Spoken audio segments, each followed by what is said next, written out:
I want to welcome you to this episode of the Retro Rogues Live. See here our fancy little warning. Just a reminder, this is a show intended for an adult audience. It's not intended for children under the age of 13. Parental discretion is advised. We may curse just to reinforce this concept, or we may not. Anyhow, I want to welcome you. My name is Dave Beatty, and I am one of your hosts. For nearly 30 years, I've been a professional illustrator and graphic designer, worked on a lot of fun things some people have heard of, things like Batman Incorporated, Justice League of America, and a lot of other things people haven't heard of, like a lot of the design and illustration work that I've done over the last nearly 30 years. But enough about that. I want to welcome back my co-host. This is Mr. Eric Alexander. Eric, please tell the folks either watching or listening at home a little bit about what you've done as a creative professional. Yes, hello, everyone. I am the CFO of a small production company in Arizona called Bad Bob Productions. I am also the publisher and editor of the official Occupants feature film comic book tie-in. Very cool. All right, so we're going to start the episode a little bit differently this time because we have 2 episodes of The Mandalorian to talk about. Not 1, but 2. Because, of course, tonight or today, they actually debuted a new episode that was supposed to somehow tie into Rise of Skywalker. We're going to get into that a little bit later because I have some questions. But before we get into that, we're going to start by talking about the episode, The Prisoner. So, Eric, please tell me a little bit about your thoughts about... now, before we get into this, I want to warn everyone, this is probably going to be a very spoiler-filled episode. So if you haven't watched the last 2 episodes of The Mandalorian, you're going to want to watch those episodes before you actually watch this episode of the Retro Rogues, because we're going to be talking spoilers all over the place. We're going to be talking rumors. There's all kinds of nonsense that we're going to be getting into tonight. But we're going to start off by talking about Chapter 6, The Prisoner. Please, Eric, tell me a little bit of your initial thoughts on this episode of The Mandalorian. Well, it was I thought it was a really interesting episode. I know I've criticized the show for the fact that a lot of times the episodes don't seem to be really taking us anywhere as far as what I feel the overarching story of the show is, which is really about Baby Yoda and who Baby Yoda is and what ultimately is sort of the reason that everybody wants Baby Yoda, why he's being chased. What we have in a lot of these episodes is what I would call side quests. Like I'm a big fan of the video game Fallout, and Fallout ever since Fallout 3, it's a very open-ended world where you get to kind of explore and do what you want, and there is a main story for the game.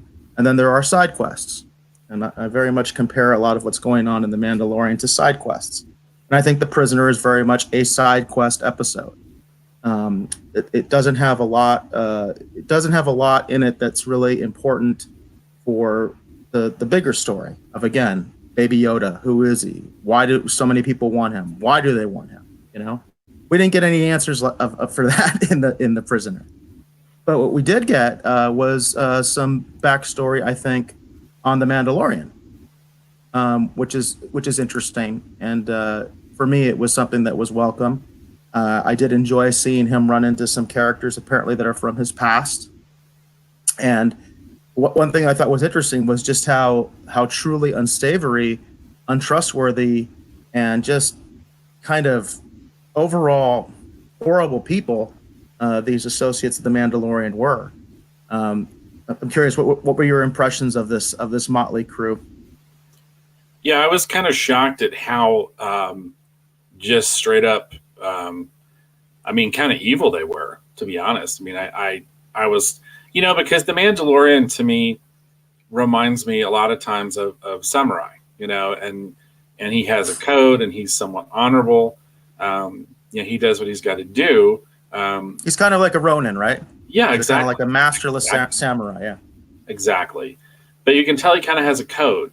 And along those same lines, I could see why he doesn't run around with this group anymore, because they will do anything, for money or to, accomplish their objective. I mean, they were really, really ruthless, and in some ways I thought, just purely evil. Yeah.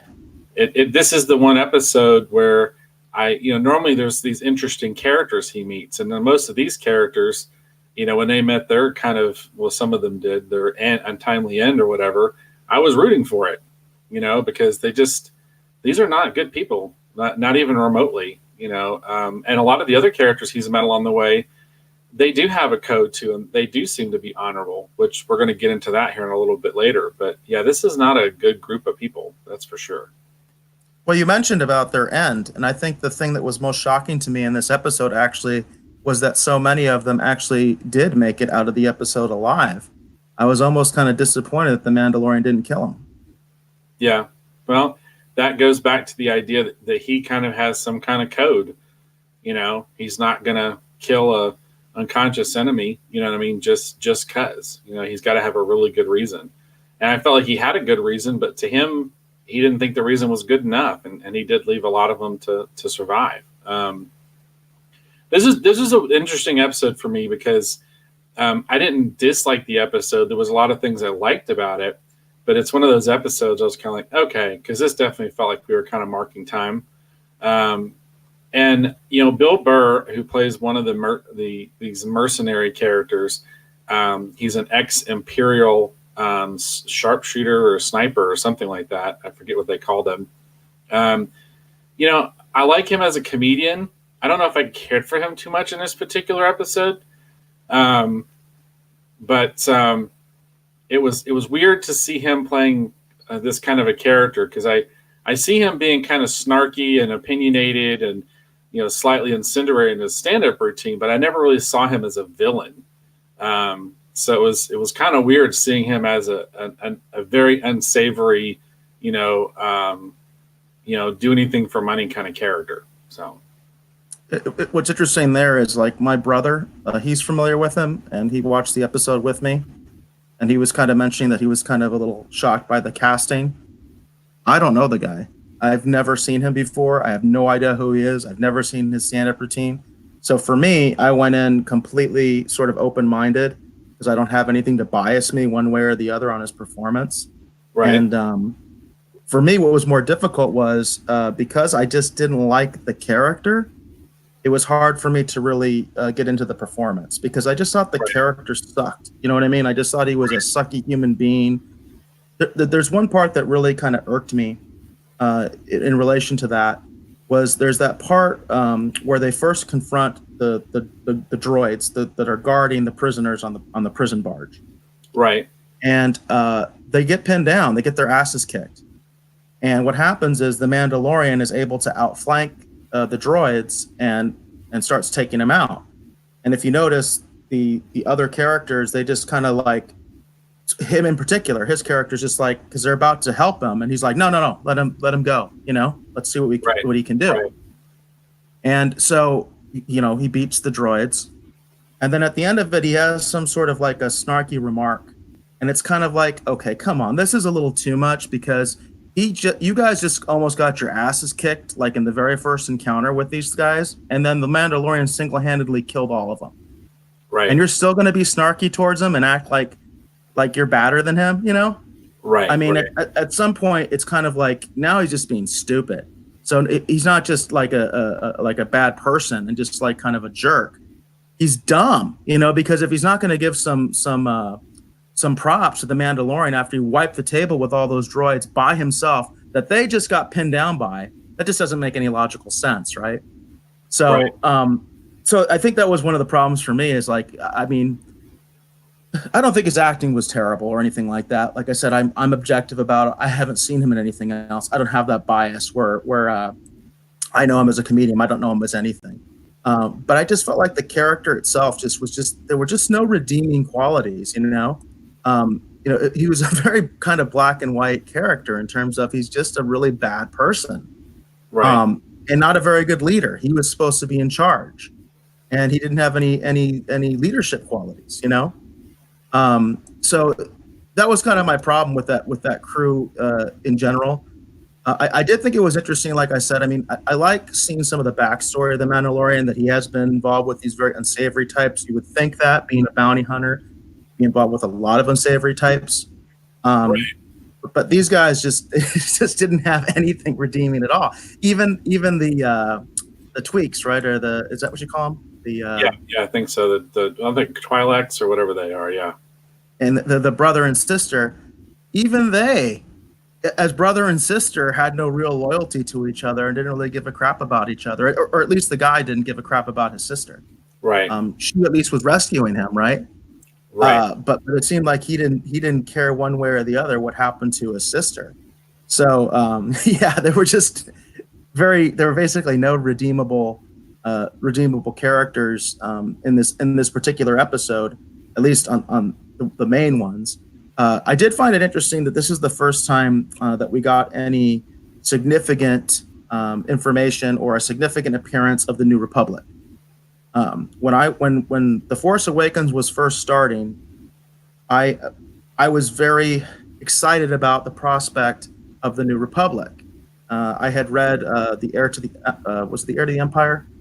No, it was the Thrawn series. I had read the Thrawn series Right. of books, and I liked a lot of the stuff that was in there about the New Republic, and I was looking forward to what Disney's take was going to be on this. And of course, we didn't get any take on it. They just blew them up before we ever saw them or anything. It's one of my biggest gripes about The Force Awakens, because I'm a big lore guy. I like lore. I like world building. And they literally destroyed this entire system before we even got to see what it was. And so one thing in The Mandalorian, I was kind of looking forward to, hey, we're finally going to see something from the New Republic. And the first thing we see is this square-looking barge, you know? I was like, couldn't have given me something a little bit better for the first time we see something new from the New Republic. Like, it has to just be like a square-looking barge. And then I was really kind of disappointed in the fleet trooper. I was just like, why is he so weak? You know what I mean? These guys won the war, right? Right. Why is he so pathetic? Why does he look like this is like the first mission he's ever been on in his life, you know? Right. And then on top of that, the Mandalorian mentions when they're first planning this raid, they're first planning this rescue mission. He mentions that he wasn't told initially that this was a Republic ship, and that he didn't want to bring that kind of heat on him, you know? And you find out at the end of the episode what he's talking about, why he doesn't want heat from the New Republic. But, you know, you don't really get that indication with this guy, with the guy that's on the barge, you know, who's theoretically the guy that's in charge, because it seems like he's the only person, living, breathing person that's on this barge. He's in charge of all the droids and everything else, and administering the prisoners. And it was just kind of weak. You know what I mean? I was just kind of like, that's a little disappointing, because, you know, I've been craving something about the New Republic, and that's the first thing we got was a square looking ship, a very uninspired design, and then we get a very, very, very weak fleet trooper that looks like this is his first day on the job, and that was a little disappointing. I will say that the end. I felt a little bit better about the ending, as far as when the X-wing fighter showed up. I did feel like one thing that the Mandalorian does a lot that I don't like is I think they make the characters too contemporary, and I felt that when the X-wing pilots came in, there was just like something missing. It's like, I recently watched the original Star Wars, and I was watching the first run on the battles on the Death Star. Death Star, yeah. And you know, seeing like that scene of all the pilots checking in, and the way that they act, and the way they talk to each other, and everything. And you and I have talked about this before, and you can totally see how George Lucas based the actions of these pilots on actual real World War II fighter pilots, on the way that they used to talk and things like that, because that's the era he grew up in. That's what he based it on. Right. And it seems so much like with JJ, with Brian Johnson, and now with Favre, that they based their pilots on Star Wars. And it's like it doesn't work. You know what I mean? Not for me anyway. For other people, they might not see it. It might not even register for them. But like, there's just something about the way that the pilots were acting that was very like not the way pilots act. And but I did like the fact that they came in and blew the hell out of out of that space station and the bad guys. I hope they got blown up. We didn't get to see them blown up, but I hope they got blown up. I was actually, like I said, I was disappointed the other three didn't die. I thought that was a little cheesy too, especially with the horn guy, because it was like, come on, he got smashed by the door, and then it turns out it was just his horns. I was like, come on, guys, come on, that's a little cheesy. But but still, even with all this criticism, it's not like I hated the show. I actually was very entertained by it. I actually enjoyed watching it. I do think it's very much a side quest. It's very much, you know, it doesn't tie into the bigger narrative, and we see that with the next episode for sure. But I did find it enjoyable. We lost the feed for a second there. I did like seeing him interact with these people from his past, and just to show that also kind of gives you an indication that the Mandalorian has been involved with some very shady activity, because these are not good people. No, definitely not good people. Cool. Is that good for this episode of The Mandalorian? Yeah, I think so. I know you mentioned you really didn't have a whole lot to say about this one, so. No, I don't. I mean, my favorite part was when the X-Wing showed up. You know, it was fun to see the New Republic come screaming in. You know what I mean? And actually, like, you know, do some business and show that they were strong, and that they were in fact in charge of the galaxy. Because we've heard people kind of worried about them, but this is the first time we've actually seen them show up and actually flex their muscle, and you go, okay, well, they are something to be worried about if they get called in. Yeah. So that I thought that was good. So. Yeah, that I did like that. I like that a lot, actually. I think I agree with. That's probably my favorite part. That's what I really liked. Oh, and I do want to say, I think they had a missed opportunity on the barge when they were kind of showing some of the prisoners. They could have totally thrown in some like EU stuff. You know what I mean? When you talk about fan service, that would have been good fan service. Like they could have totally, because you're seeing these characters visually, they could have totally had characters there that were like, you know, significant to fans in some way, even if it's like an Easter egg. To me, it was kind of just like a totally blown opportunity, because it was like, yeah, these are just like random people. Why even show them? That there's no significance here. You know, I think they had a real opportunity to do something there where they could have shown some cool stuff, and I think that was a missed opportunity. I would have to agree with that. So if we're good with that, we're going to do, before we get into pop culture news, we want to talk up, we're in the process of introducing, kind of slowly as I can get them completed, new artistic elements for the show, stuff that will give the show its own unique visual identity that's specific just to us. This is an avatar that was created for Eric, and we're going to be doing lots of different stuff with this particular character. Moving forward, there's one I'm developing for myself as well, and we're going to be using these in kind of interesting ways from time to time, and introducing them, kind of integrating them into an intro segment and a bunch of other stuff. But as these elements get completed, we're going to showcase them and kind of show them off, and you're going to be able to watch us as we kind of develop the new visual identity for the show. And these are going to be kind of villainous characters, because we are rogues. We're not, you know, heroes. So they're going to be somewhat nefarious characters. So anyhow, so we just wanted to showcase this really quick. And now we're going to move into our pop culture news. I guess since my screen is still shared, if you want, Eric, we can lead off with this. All right, that sounds good. So we're going to talk about Top Gun, right? Well, actually, I'm going to talk about Red Sun first, because my screen is still shared. So, okay, I'm going to let it play here in the background while we talk. So, Eric, did you get a chance to see the trailer for Red Sun?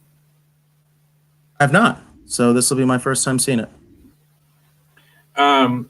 This is a DC animated film, and it's an adaptation of the Red Sun graphic novel or a miniseries that came out several years ago.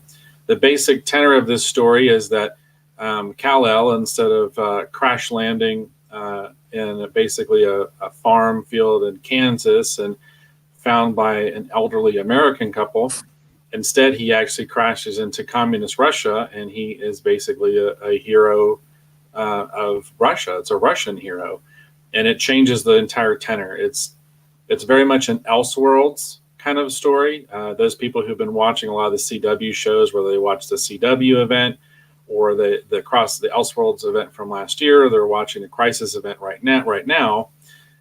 This is kind of this idea on another Earth. This is another way that the characters evolve differently from what we expected.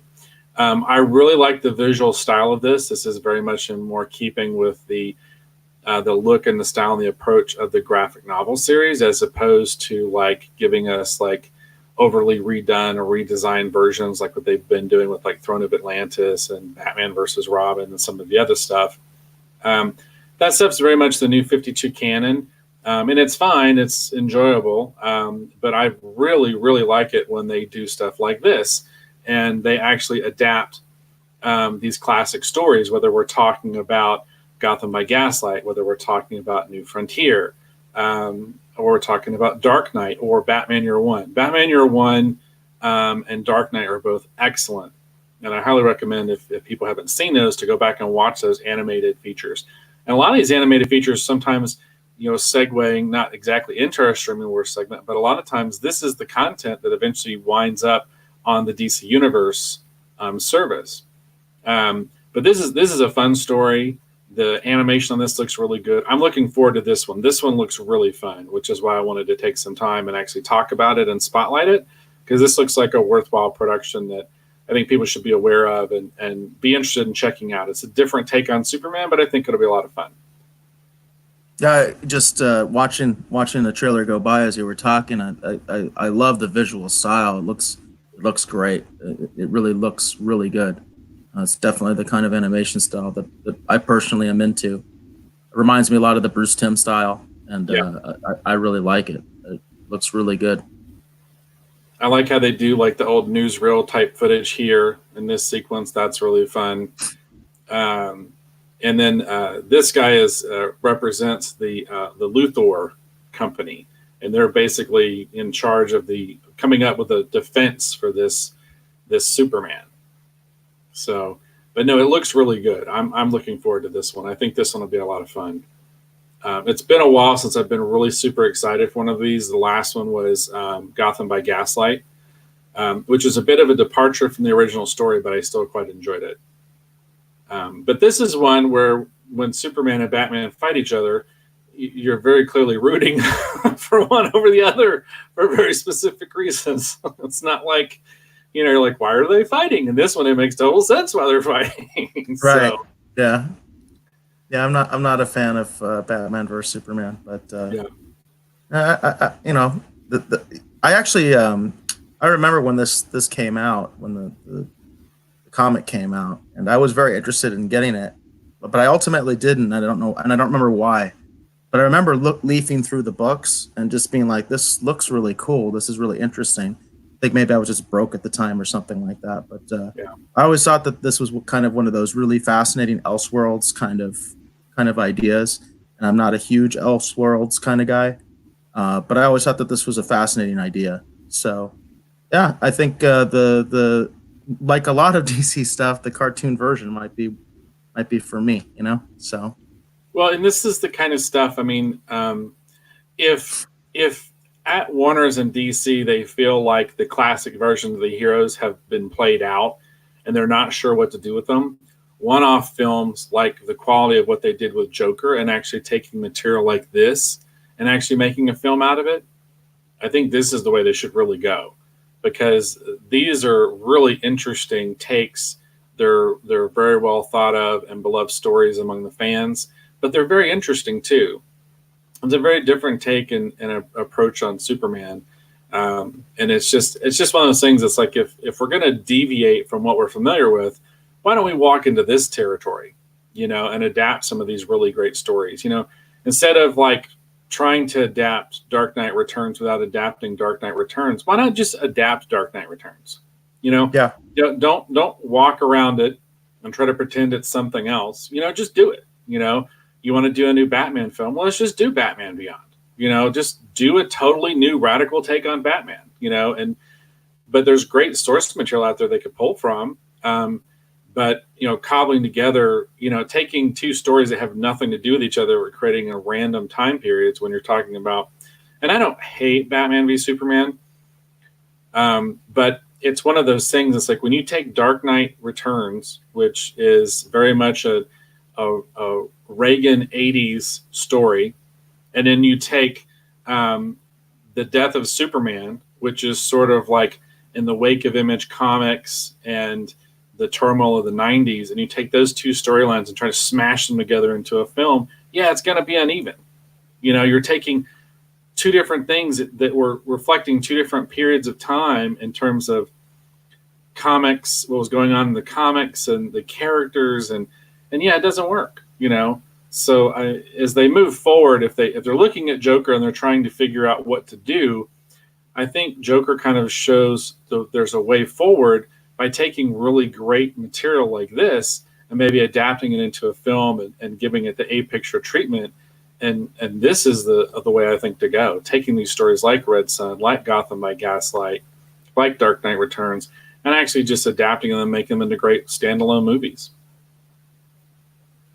Yeah, I think there's something to that. I mean, obviously somebody there thinks the same, especially with the animated division. It seems like they've done a lot of that.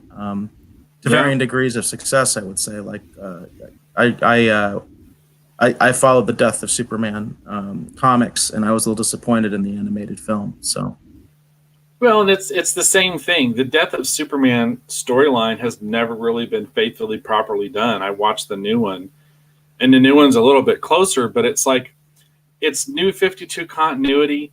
Everything's been redesigned. The characters that you expect to play a role.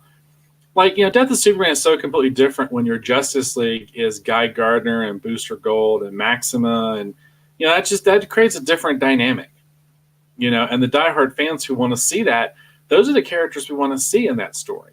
I don't want to see the New 52 Justice League and, see them fighting Doomsday. It's like, well, that's not what happened. Doomsday walked through the current version of the Justice League and, well, I'm going to curse, damn near killed a lot of those characters. And that was a big shocking thing, Right. And seeing these other characters that people are not as familiar with, Guy Gardner, whether they gave him the green ring or the accordion yellow ring. I mean, you know what I mean? Like, seriously, like, why don't we, because I look at Dark Knight Returns and that adaptation is so well done. And then I turn around and I look at, Batman Year One. Batman Year One is so faithfully adapted. Those are both really good. Under the Red Hood is so well done. And Under the Red Hood is probably the best, I think, of the DC animated films they've ever done. Under the Red Hood is great. New Frontier is really great, and it captures the feel and the style of, Darwin Cook and that, sort of that period in which he was trying to capture, that 1960s, era of Americana. It's so great, and that's the thing. It's like I look at this and I see the same kind of thing, and that's what I want to see more of. And with that the Death of Superman, when they tried to do a weird cobbled together New 52 continuity and tie it into all the recent stuff, whether it's the Justice League War, whether it's Throne of Atlantis, Batman versus Robin, all these New 52 continuity animated films. It's like, okay. But I think the reason it leaves a lot of people cold, and it left me cold, is because we're not really capturing, the actual original source material. It doesn't look like it was designed by, Dan Jurgens and, Doug Hazelwood and a lot of that creative team. Well, Doug Hazelwood was inker. It doesn't look like it was designed by, I can't remember his name. I'm blanking on all the names of all the creative talent that worked on The Death of Superman, because it was three or four different Superman teams that worked on that series. but it doesn't have that visual style, and it's not the same characters, and it's a slightly changed story, and it just kind of leaves me cold. I mean, they mess with the story with Gotham by Gaslight, but at least it looks kind of right, Flashpoint, I worked on Flashpoint. I hated the fact that they felt like they needed to redesign everything from the Wonder Woman series I worked on, which still irks me to no end.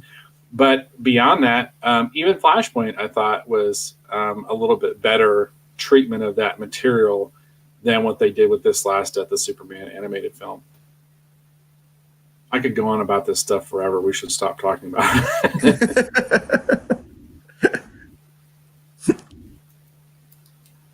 So I just want to recommend. I think Red Sun looks pretty good. If you're interested in it, or if you haven't heard about it, get a chance, watch the trailer, check it out. I think this one might be a good one. Yeah, I think it looks really good. Yeah. So if we're good, I think maybe we could move on to talking about something else fun. Let's talk about Top Gun. All right, I do have it. You have the trailer queued up, so let me grab that.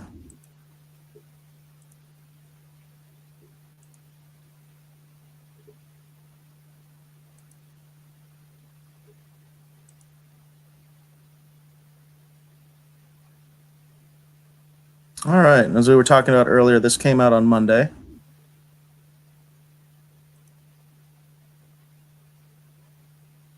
And here's the funny thing. I was going to tell you something funny. I have never seen the original Top Gun from beginning to end.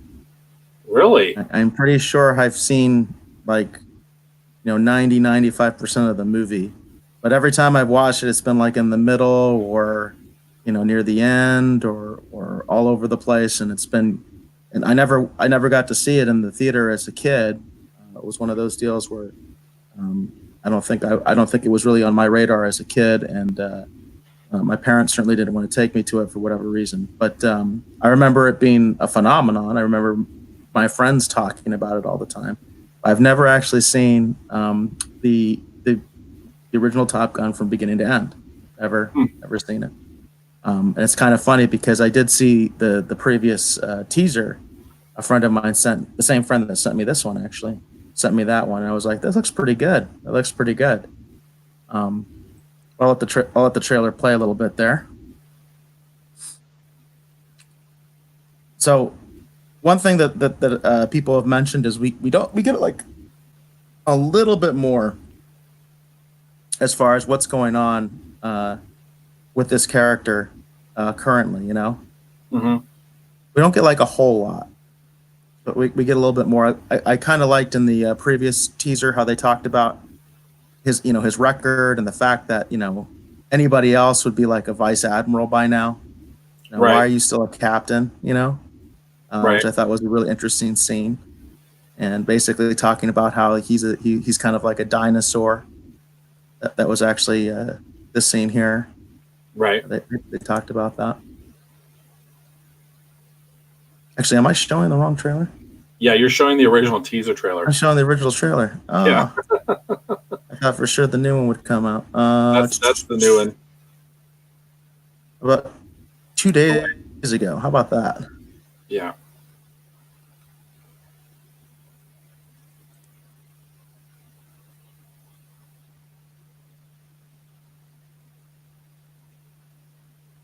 Yeah, I think that's the right one. I got an ad. Get an ad for Pampers first. That's appropriate, right? I mean, if you're going to be wanting to talk about Top Gun, or if you're interested in Top Gun, Pampers ad, right? Right. Yeah. Yeah. Because I guess if we enjoy Top Gun, we're obviously older and we already have children. I think that's what they're going for there. You're welcome, YouTube. That we're helping you push Pampers right now. You're welcome, because I didn't see a dime for this. Oh, God, drives me nuts.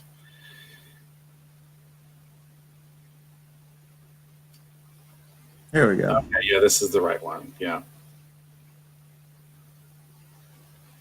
I did say the little musical cue at the very beginning that did get me.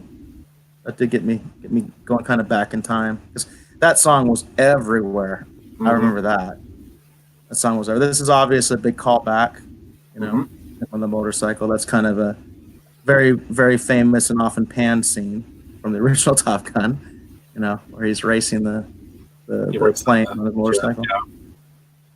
So now we get to know that he's an instructor, apparently, right? I think that's probably the biggest reveal from this trailer, is that we found out that he is in fact now an instructor, or going to be an instructor.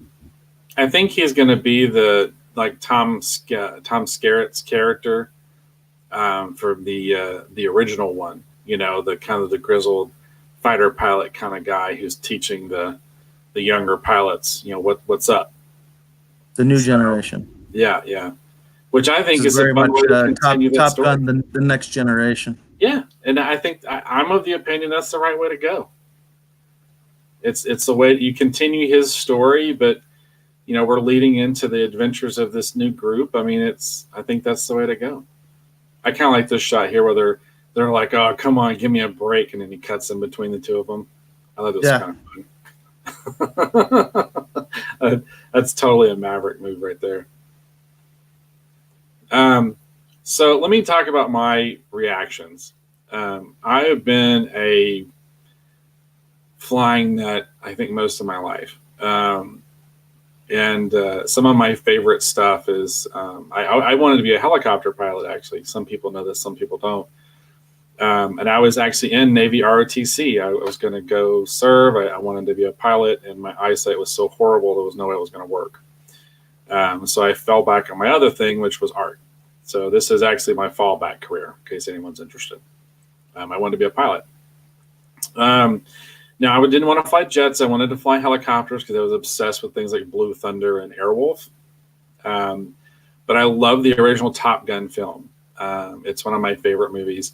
I know that a lot of that is, you know, it's sort of a sports metaphor, and that it's not really like that in the Navy because given what they do, I mean, you know, it just would never work. You know, they're trained to be a team. They're not put against each other like, you know, I don't know, you know, the best way to put it again is like, you know, they are like professional athletes, but they don't at the Top Gun school. My understanding is they don't pair them up like that. And that was a lot of things that they brought to the film as they developed the story. Now, as a movie and a story, I have a lot of fun with it, and I've always loved and enjoyed that movie. But I'm also well versed enough. I know that it is a movie. That's not how the Navy really is. That being said, the thing I'm most excited about with this film is that my understanding is they have. Here comes another commercial. They have actually partnered with the Navy. The Navy is working with them, and I am so excited to see 4K like fighter pilot footage. Like in the original film, they had to create, you know, what it might look like, you know, for a pilot inside the cockpit because the cameras were so large they couldn't just take a camera and just stick it in the cockpit with the pilot and properly get the kind of footage they wanted. Well, with technology now, they can have, you know, the actual cameras in the cockpit with the pilots. And I'm just very excited for all this just really great footage. From the original trailer, my favorite shot in the original trailer is where you see the jets screaming down through the snow-covered canyons and you see the sonic booms behind them. I was just like, oh, that looks so awesome. So that's what I'm most excited about. It's for me, it's a fun opportunity to go see like this amazing like IMAX movie with this amazing, you know, jet footage in it. So that's what I'm most excited about. I love the idea of continuing the story. I love the movie. I'm very interested to see what's happened to Maverick. And I'm really jazzed for what we're going to get out of the film.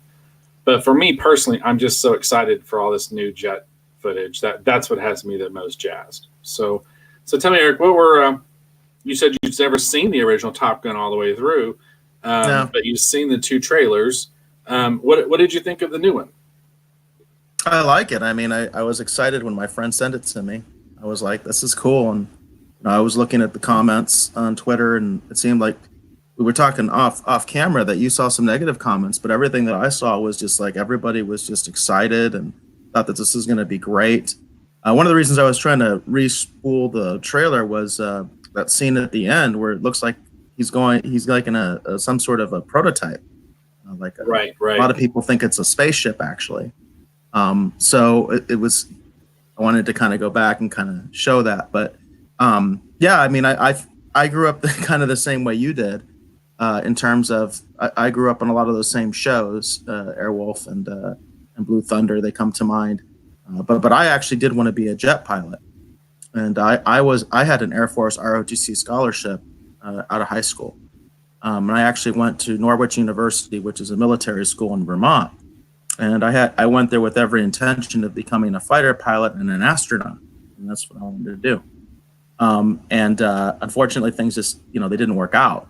But that was absolutely my intention as well. Was to be a pilot in the military. So I didn't end up being able to take that path. But I'd also heard about the way they shot this.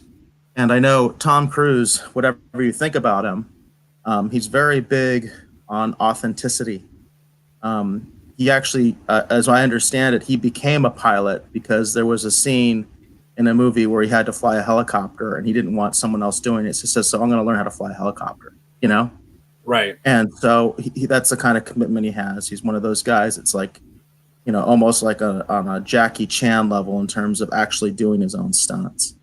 And he very much wanted that authenticity in this film. And I heard the same thing as far as he insisted on having the actors and himself in these fighter planes, in the back seat or whatever, with these pilots taking them on real maneuvers and things like that. So yeah, the footage in this I think is going to be pretty spectacular. I'm looking forward to it, especially in this age of CGI and a lot of cheesy stuff, quite frankly, glorified animation. It's nice to see a live action movie that's truly live action. So we'll see, right? Yeah. Like I said, it looks good. I mean, it looks good. Anybody who's seen the trailer, I think, has to say it looks good. Like, I am curious. You did mention off the air that you saw some negative reaction. What kind of negative reactions were you seeing? Well, I didn't see negative. I mean, I actually heard negative reaction from people I've talked to about it. Really? Not a lot. Yeah. It seems among the younger crowd, if they're not that terribly familiar with Top Gun, they definitely don't get the point of this movie at all. So that's going to be your hard sell. I think the next couple of trailers, they need to highlight the kind of the younger pilots if they're going to want to try and court that crowd, because I'm just seeing reaction from them whether or not. I'm not saying they have to. I saw your reaction. The point I'm making. We don't need them. We don't need the millennials. We don't need them. We don't need them. Don't need them. They don't get this. Oh well, got it. Yeah. Yeah, there'll be plenty of kids. There'll actually be plenty of kids like my kids' age who are not millennials. They're actually the generation behind them. Yeah. Their parents will take them. They'll go see it. They'll have a great time. They'll have great memories. We don't need the millennials. They can stay home. That's fine. All right. Okay, fine. I'll take my kids. I got the younger generation covered, Dave. Don't worry about it. Good. All right. So I think we do have a comment here. Looks like it came in over Facebook. Do you see that? There is Rise of Skywalker buzz.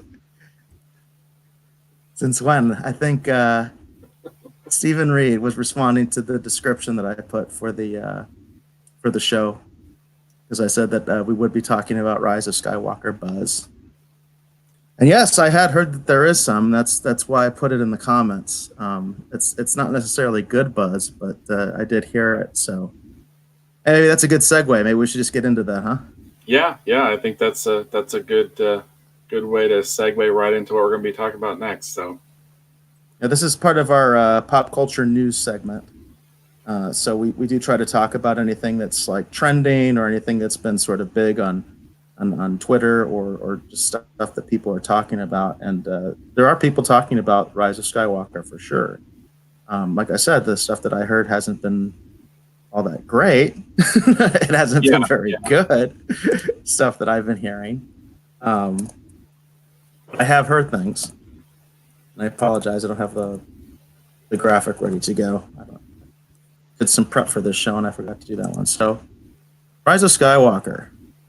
So, what have you been hearing, Dave, about this film? Mostly negative. So far? Mostly negative. I had been holding out hopes that this would end up being pretty good. I kind of felt like starting off with a new trilogy and then saying you're going to wrap up everything. I mean, my mind that doesn't. I mean, you should just wrap up your trilogy. You shouldn't sell it as we're going to wrap up everything. I mean, that's a mighty big pill to try and swallow for a series of films that have been so divisive. I mean, because right now, what I'm doing right now in my day job, I mean, I'm doing mostly graphic design and illustration work, but prior to that, I'd been doing a lot of marketing and advertising stuff, primarily in the print industry. And one of the things I would sometimes do when I would be helping develop, ad campaigns and stuff for, different companies and stuff, you're always mindful about how you want to sell something, right? How you want to sell a product, how you want to sell a service. And sometimes I always have to try and talk people off the ledge. It's like you want to sell it, but you don't want to overcommit something that you can't deliver, Sell it, get the interest, get the phone call, get the person in the store, but be mindful about, how you're presenting your message. You don't want people to feel like they've been misled, right? So I'm pretty sure the film does wrap it up. But at that same point, I just feel like that they should have focused on just wrapping up their trilogy and a nice ending instead of saying, "Oh, we're gonna wrap up everything. We're gonna wrap up the original movies. We're gonna wrap up the prequels. We're gonna wrap up everything." What they're trying to do is move on. Right. They want everybody to know they're moving on. Right, and I get that. I'll get into some of this stuff, some of these reviews and things like that. So this is from Reuters. Okay, this is from Reuters, and this is a recent article. This came out today at 12:22 p.m. It says it was updated 6 hours ago. All right, it says Rise of Skywalker reviews among most critical in Star Wars galaxy. It says Walt Disney's highly anticipated Star Trek movie, The Rise of Skywalker, divided film critics on Wednesday, earning more detractors than any film of the saga since 1999 movie The Phantom Menace. So there you have it. The initial reviews are not good. So it's the 9th and final installment in the story begun in 1977. Although I think it has nothing to do with the story that started in 1977. Actually, this is bad reporting right here, okay? Right. It says Rise of Skywalker, which debuts in theaters around the globe on Thursday, is the 9th and final installment. A story begun in 1977 when George Lucas introduced a young space hero named Luke Skywalker alongside an enchanting collection of droids and otherworldly characters. Okay, this is not a continuation of George Lucas's story.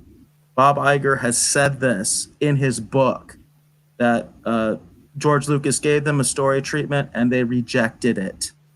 This story has nothing to do with the original trilogy or the prequels, other than the fact that it has Star Wars slapped on it and they got some of the original actors to come back.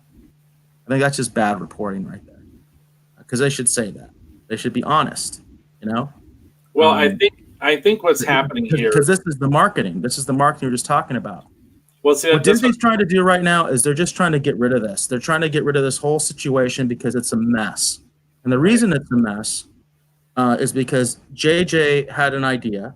Okay, how much his idea was developed is anybody's guess. Okay, but JJ had an idea with The Force Awakens and put us on a path. Rian Johnson came in and said, "I don't give a crap about anything you did. I'm going to do my own thing." And then he left the saga in this weird situation because JJ was never supposed to come back and do the third film. He wasn't supposed to do that. They already had someone else working on the third film. Because Rian Johnson messed the whole thing up so bad, they were like, "AJ, can you come in and fix this?" quote unquote. And that's what happened, So there's no way you're going to fix this. It's going to be, and this is what the reviews are saying. It's like incoherent nonsense because Palpatine was never even hinted at in The Force Awakens or The Last Jedi. There was not even a hint that he might still be alive or doing anything, There was nothing. Right. They just pulled this out of their butt because they said, hey, people like Palpatine, right? I guess, I mean, I don't know. I never thought Palpatine was that great, to be honest with you. I mean, I thought he served a narrative purpose. It wasn't like I was really all that interested in the character. I was more interested in Anakin and Darth Vader. That was kind of my fandom. I don't know, I'm weird like that. I like Darth Vader. But, go figure. But that's because I actually like Star Wars, as opposed to whatever this is. This isn't Star Wars. It's this mess that they stuck the Star Wars brand onto when they bought the name. But the article goes on the Rotten Tomatoes website. Of course, this is old, but it says on the Rotten Tomatoes website, 57% of 157 reviews. So that's a lot of reviews, and these are official reviews. There's no audience meter yet on as of when I'm looking at this. There hasn't been any audience reviews on Rotten Tomatoes. It hasn't trended yet. So this is all the official people. I don't even know how you become official on Rotten Tomatoes, but anyway, of 157 reviews. So 57% are positive, according to their. Kind of funny because if you look at some of these reviews, if you really get into them, you're like, okay, this is considered positive. This isn't a very positive review, So right, I don't know what Rotten Tomatoes metric is to decide that. I don't know if they go by people using a letter or a star system or whatever. Because it's funny, I'm going to show you something, a particular reviewer and what he said, and then what he said in the past. And he uses a grading scale like A, B, C, D. But like they're saying that these are, basically saying that of 157 reviews, 57% are positive. That's very, very, very low for a Star Wars film. Okay, so that ranked as the second lowest score among the 9 films, ahead of only the 53% for The Phantom Menace. That's the most panned of the Star Wars films currently is The Phantom Menace, of the saga films. So that's where they're at right now, at least as of a few hours ago. So looking good on the critic front. Now, I'm not a big critic guy. There are basically no professional critics that I really like or support anymore ever since Roger Ebert died. He was probably the last one that I had any respect for, and I actually read his articles and actually like looking forward to his reviews.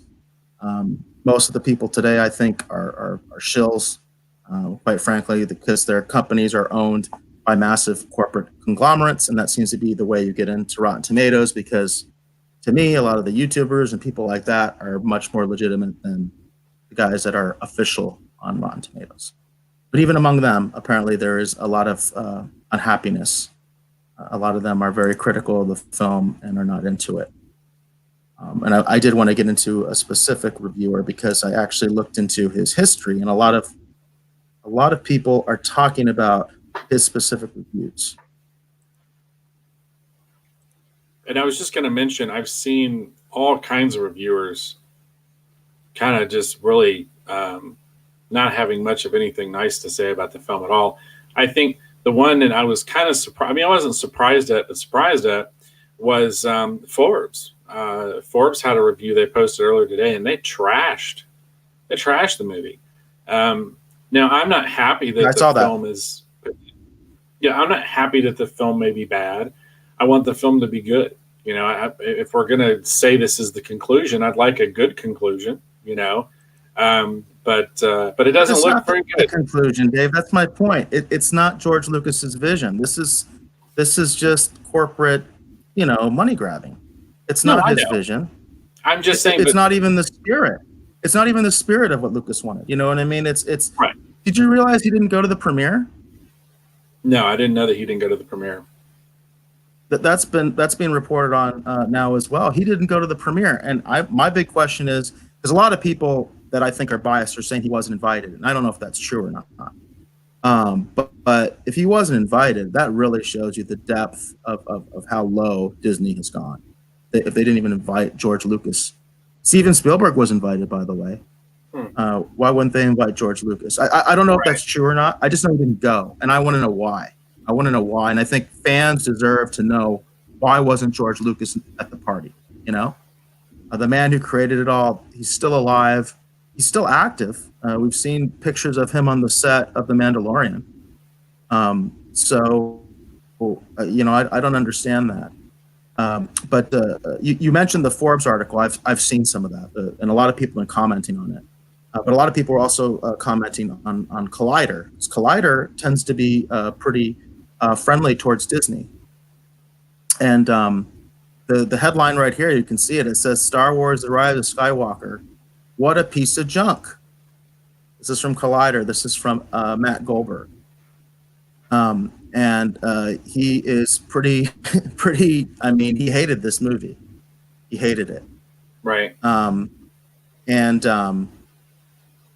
He gives it a. I won't go through his entire review. He does have some spoilers in his review, by the way, for people that are anti-spoilers and stuff. They're light spoilers. You can pretty much figure it out from, trailers and things like that. He doesn't really get into the whole thing, but he gives it a D+. D+. And this is from Collider. These are the kind of people that are like handpicked by Disney to go review these things. And he gave it a D+. Now, he has reviewed other Star Wars films. And I had some of those queued up.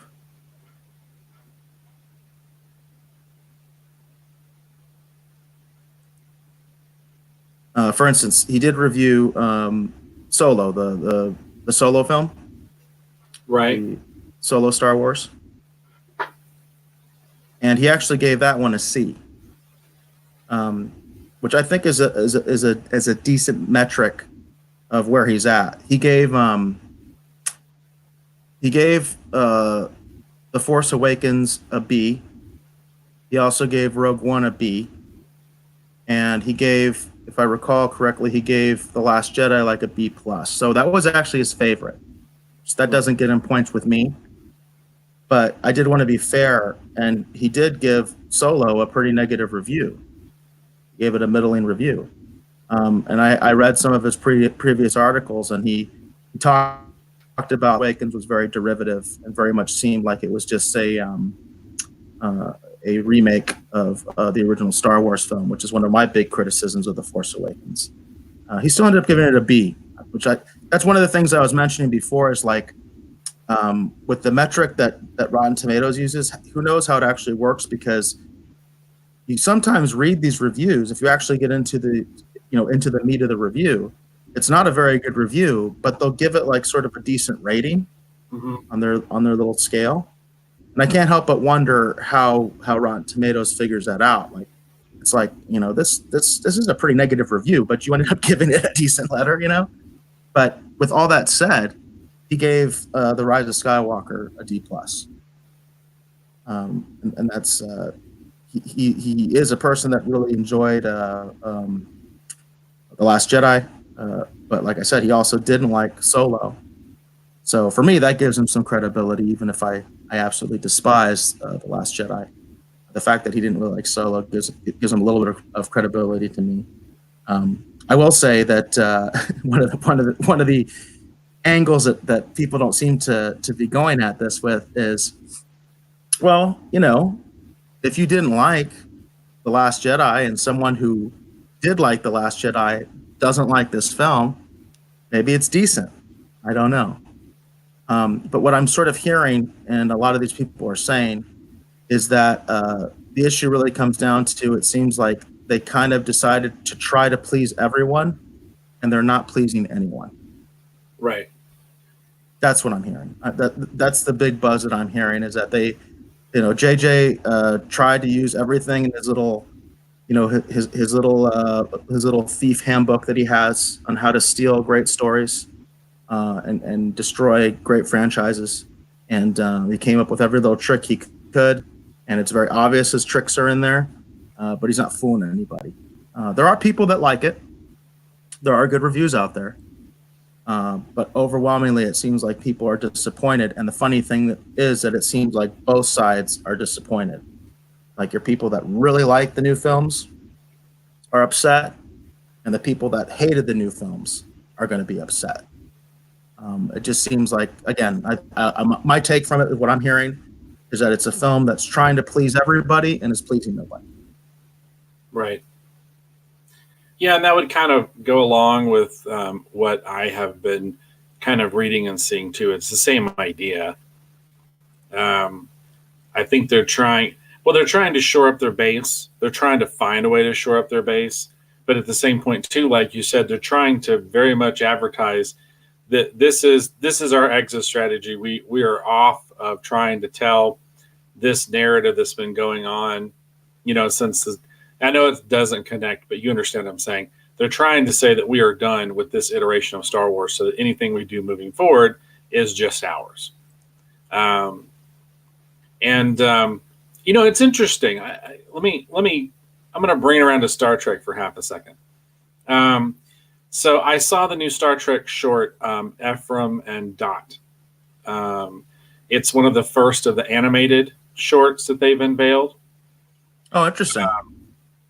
It's directed by Michael Giacchino, who he actually won some awards, I think, for an animated short he did, I think, last year.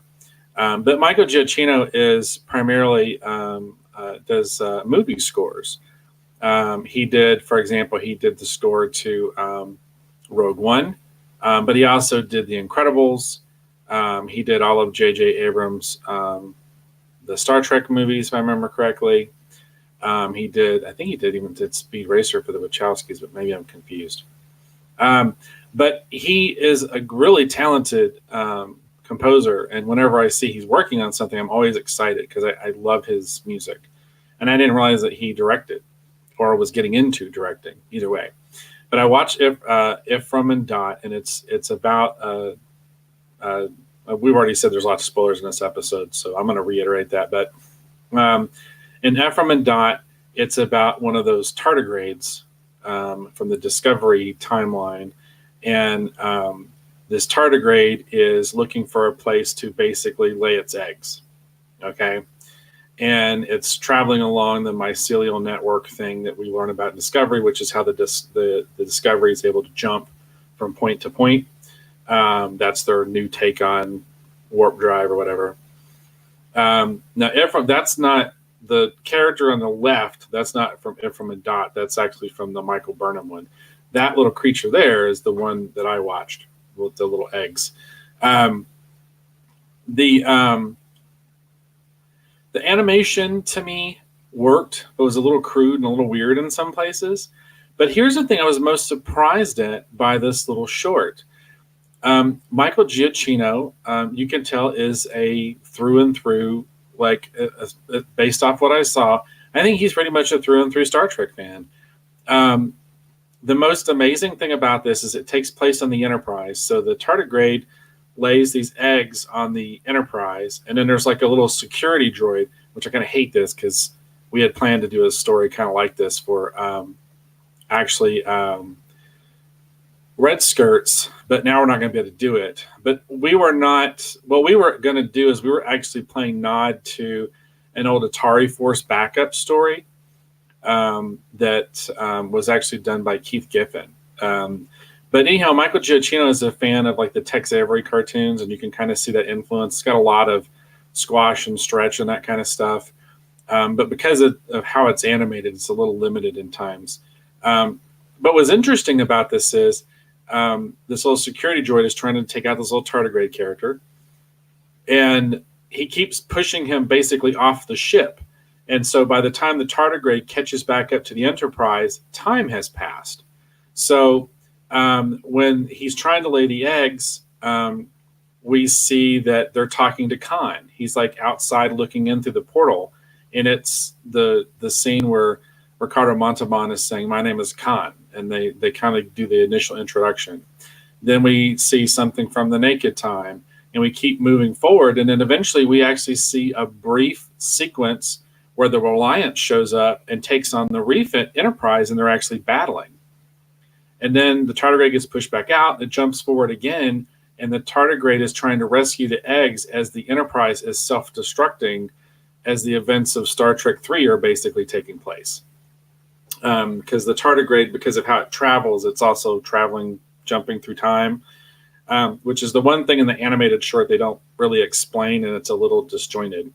But anyhow, it's actually kind of all the new shorts they've done, this is the one I like the most. But I bring it back to this because Michael Giacchino was able to call back to a lot of classic Star Trek stuff, and it was fun, but it wasn't insulting. It was just fun, and I enjoyed it. It had a lot of fan service, but it kind of, we saw a lot more of the tardigrade than we did in Discovery in a sense. And it was interesting how it took kind of Discovery elements and then mixed them with classic Trek elements, told us kind of a fun little short little animated story. Was very different from what I was expecting it was going to be, but at the same point it played true and was faithful to Star Trek canon and history, and did it in a way that wasn't really disrespectful. It was kind of like that outside viewer seeing events unfold.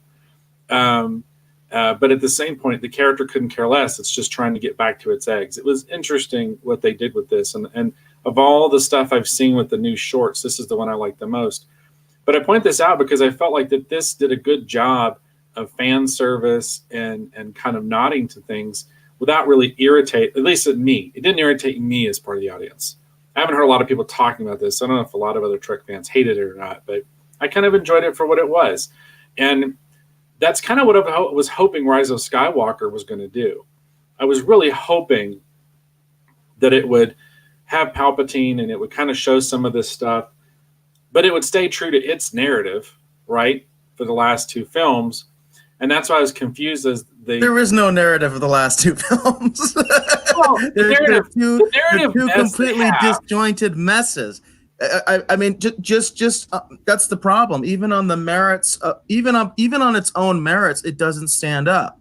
And the problem is, going back to Rise of Skywalker, the problem is that JJ had some idea. I don't know how developed it was, but he clearly had some idea of what he was doing, and how much we can argue about. But he had some idea. I mean, he introduced Snoke and all these, the First Order. He had these things, right? And what happened was Rian Johnson came in and said, I don't care about any of that crap. He killed off Snoke without explaining a damn thing. And then he destroyed Luke Skywalker. He just went off on this weird tangent. That some people love, some people hate. I think most people, intelligent people, hate it. But, there's people that love it. But he went off on a completely different tangent. And that's the problem. And I think that's what people are going to see when they see the movie. I haven't seen the movie yet, but I think that's going to be the problem. Is even on the merits of its own thing, get rid of all the stuff that Lucas did. Just on the Disney Wars merits of their own story, it's a mess. And JJ was called in to kind of fix it, and it was not fixable. It was broken. They should have just had Rian Johnson do the last movie because he must have had some idea of where the story was going. My understanding is the entire first act is nothing but exposition trying to explain this new contrived situation they're in that has nothing to do with the previous film. Right. One of the big problems with it. It's just like they have to try to explain their way out of all this junk, And we'll see. You told me you haven't even bought tickets yet. I'm going to go see it on Sunday. I'm gonna take my kids, and I talked to you about off the air that's the opinion I really want, because that is the future generation. They're the ones that are going to have to carry this franchise going forward.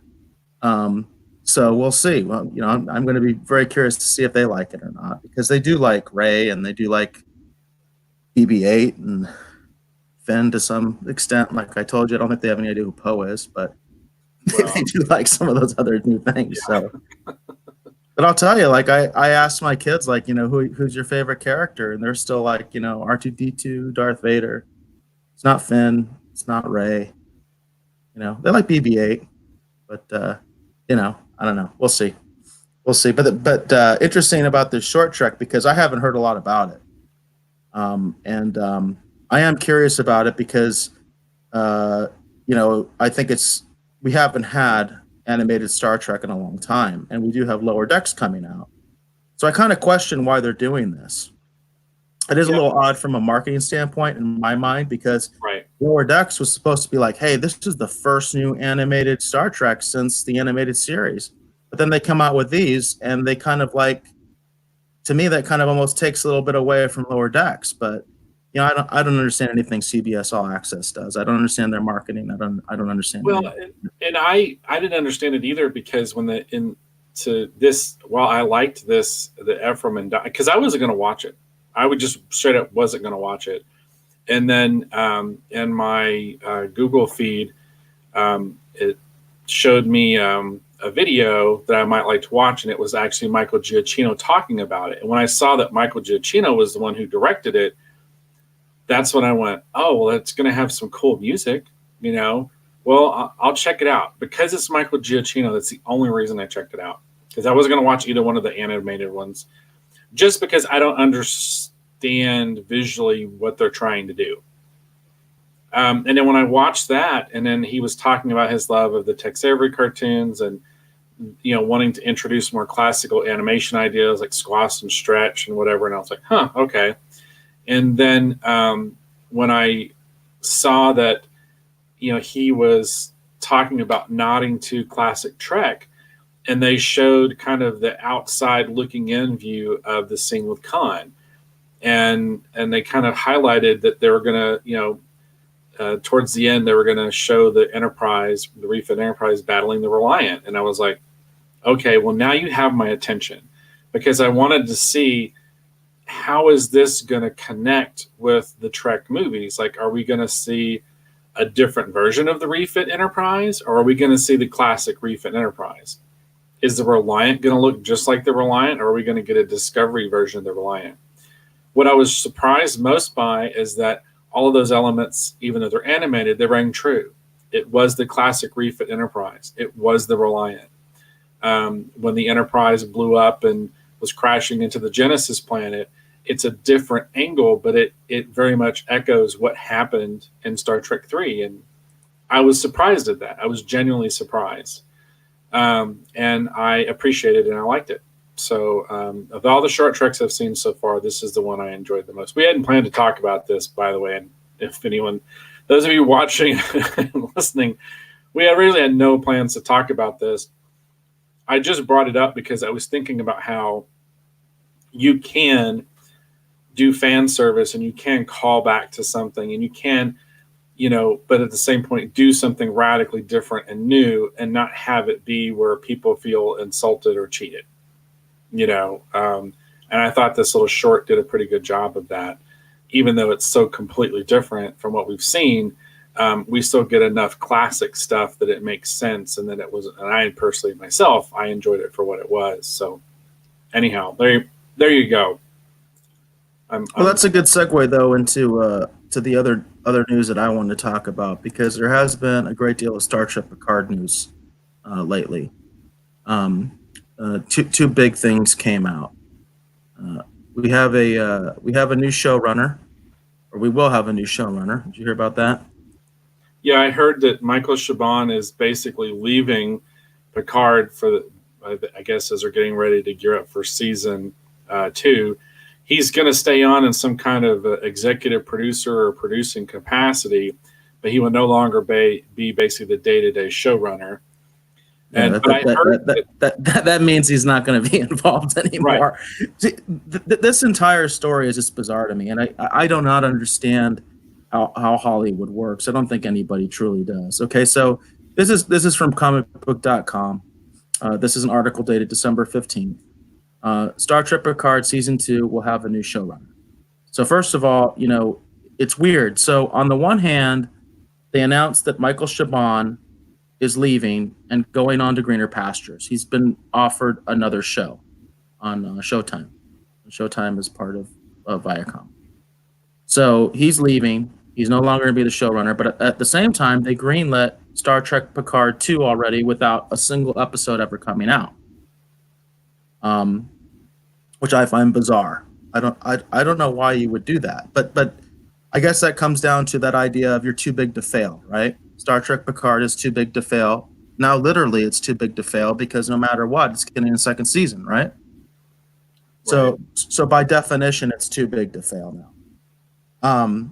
They're at the same time. One thing I was thinking about with this, I will say, in the streaming age, with how short these seasons are. Like, we've been talking about the Mandalorian. The Mandalorian's almost over. We've got one more episode, after tonight's review. Only 8 episodes. With Picard, they're going to be slightly more, 10 episodes, and we assume they're going to be like hour-long episodes as opposed to kind of like half-hour episodes that Mandalorian is.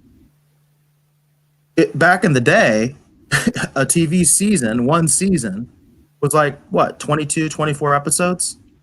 Yeah. One season. Yeah. Okay. And so now we're in this streaming age where these seasons are very short. And so I get it. It's almost like you're almost greenlighting just one season, one season like it used to be. But the other side of this is the astronomical budgets that shows like Discovery, The Mandalorian, and now Star Trek Picard have. And we don't know exactly what the budget of Star Trek Picard is, but you get an indication, and people who are more in the know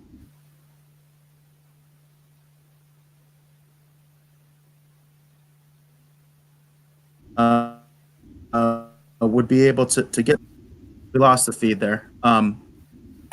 I think it was in a different article because I'm not finding it in this one, but they talk about the tax credits that Star Trek Picard got, and you can kind of gauge what the budget must be based on the tax credits. And the tax credits for Star Trek Picard are massive. It's like $22 million or something like that. So that means the budget, that means the amount that they're spending is way more than that. And it's crazy to me that they spend this kind of money on a show that's totally unproven. Now, part of that I'm sure has to do with the production cycle. Like if they wait too long, like they're going to lose the crew, they're going to lose the actors. Because I know that almost happened to Picard. Picard had so many delays. That's one of the things that happened. They had so many delays, they were getting to the point where they were going to have to release the cast and crew. They were not going to be able to keep them anymore. And they were keeping them doing nothing. There were so many delays with Star Trek Picard, they were keeping people, on salary, on retainer, without doing any work because it was such a mess. So it's really weird to me. I mean, it really boggles my mind. So Shaban is out. He's moving on without the first season even coming out. And yet the second season's already been renewed. And I don't know what to make of this, except that, I don't know, CBS All Access loves to spend money. Well, to put a positive spin on this for half a second, one of the things that's interesting is that Michael Chabon is going on to do an adaptation of the Adventures of Cavalier and Clay. If I remember correctly, I think he might have won a Pulitzer Prize for that. It's sort of a, how would I best describe it? It's kind of like a golden age comic book story, but looking at the industry from a different aspect, the industry as a whole. And it's a very, at least at one time, a very highly celebrated novel and series that people have talked about for a long time. I've never actually read The Adventures of Cavalier and Clay. I may be burned in effigy for saying that right now and admitting that, but I've never read it. I haven't either. I never heard of it. Yeah, but it's been, I've heard it highly talked about in different circles for a very, very long time. For him, that's got to be fun because he's going to go off and adapt something that he loved, that he created, So if him coming on and doing Picard and his price was, I get to go over here and you guys help me get this other thing off the ground, then good for him. Maybe this was his stepping stone to adapt his own personal work. Well, good. As far as what it means for Picard, it's just one of those things. It's like, until we actually see one or two of these episodes, who knows what's going on with this show? I mean, I love Patrick Stewart and I hope it's going to be good, but man, every time something like this comes out, you're kind of left scratching your head going, I don't know. So, well, to be fair, there was a lot of turmoil behind the scenes with Next Generation. Anybody who's seen the documentary Chaos on the Bridge is keenly aware of that. We've talked about that documentary on the show, and I highly recommend it for Trek fans because there's a lot of behind the scenes and a lot of the behind the scenes conflict is shown in that. And they did go through multiple showrunners and co-showrunners. Obviously, as Gene's health began to deteriorate, he lost more and more control over the show. You can see it as the show changes. So they had a lot of turmoil there as well. So turmoil isn't always necessarily a bad thing. It can sometimes lead to something good. But it definitely doesn't have a good visual. I mean, we found out about all that stuff with The Next Generation years later. This is stuff we're finding out in real time, and these are announcements that are being made that are to me just kind of weird. They're just kind of mind-boggling. You know, 1 minute you're telling us that your showrunner's gone, and the next minute you're telling us, but everything's good, guys. We're renewing it for a second season, even though nobody's seen a single episode. But we're renewing it. It's all good. It's all good. Nothing to see here, right? Nothing to see here. That's what it feels like. There's nothing to see here. Shaban is just moving on to greener pastures. He's still staying on as a producer. I know that's lingo for, he's getting name credit, He's not going to be involved in any day-to-day stuff when he's concentrating on their project. Just not going to happen. Something weird is going on there. I look at the guy at the top with Kurtzman, and I don't have any confidence in him. Personally, I've seen the way that he talks. I've seen the way he talks about fans. He was on a podcast not too long ago. We talked about it on the show where he basically said, "Hey, if I'm pissing off half of you, I'm doing my job. That's right about where I want to be." I'm like, that's great. You want to alienate half the fandom. And I keep thinking, how did the executives at Viacom now look at that and say that's okay? And that's who we want running our stuff. We want to alienate half the fan base because we don't want to make money. I mean, God forbid that. I mean, CBS All Access, I guarantee you, is just losing money right now, hand over fist. Most of the streaming platforms are. Even Netflix is going into debt because they're spending so much money on new content. So I guess part of that is how the game is being played right now, but it's a head scratcher for me. It really is. It's a head scratcher for me. I want to like this show. We're going to be doing a big lead up to Picard as it comes up. I definitely want this show to be good. It's just stuff like this really concerns me. You would think they would at least wait until the show's out and they got some reaction, and then they can kind of spin Shaban's departure one way or the other. He can be leaving in triumph. Think of it this way. If I was doing the marketing, this is the way I would look at it. Think of it this way. We could, if Picard is a hit, okay, if there's glowing reviews, it's a big hit with fans on the first day, we can either spin Shaban's departure as, hey, just like you said, we're rewarding this man. We always kind of made a deal with him that he was going to help us get this show running, but he has this other project that he wants to do, and we're rewarding him with his own project where he gets to be truly the head man. He's not going to be working, under a Kurtzman situation. It's going to be his deal. This is his reward for a job well done. Right. Whereas the other side of it could be, if it's not being well received, you could say, you know what? It was all Siobhan's fault, and we're getting rid of him, and he's going to do something else, okay? Yeah. That's the way I would do it. This stuff right now, it's like, you're like, what's going on? Like, who's in charge, I don't know. To me, it's mind-boggling. It's not the way that I would do things. Obviously, I'm not a producer or an executive at CBS All Access, but sometimes this stuff it's just mind-boggling to me, and the amount of money these people are given and responsible for, and they do stuff like this, and they announce things like this and this kind of cycle, especially so close together.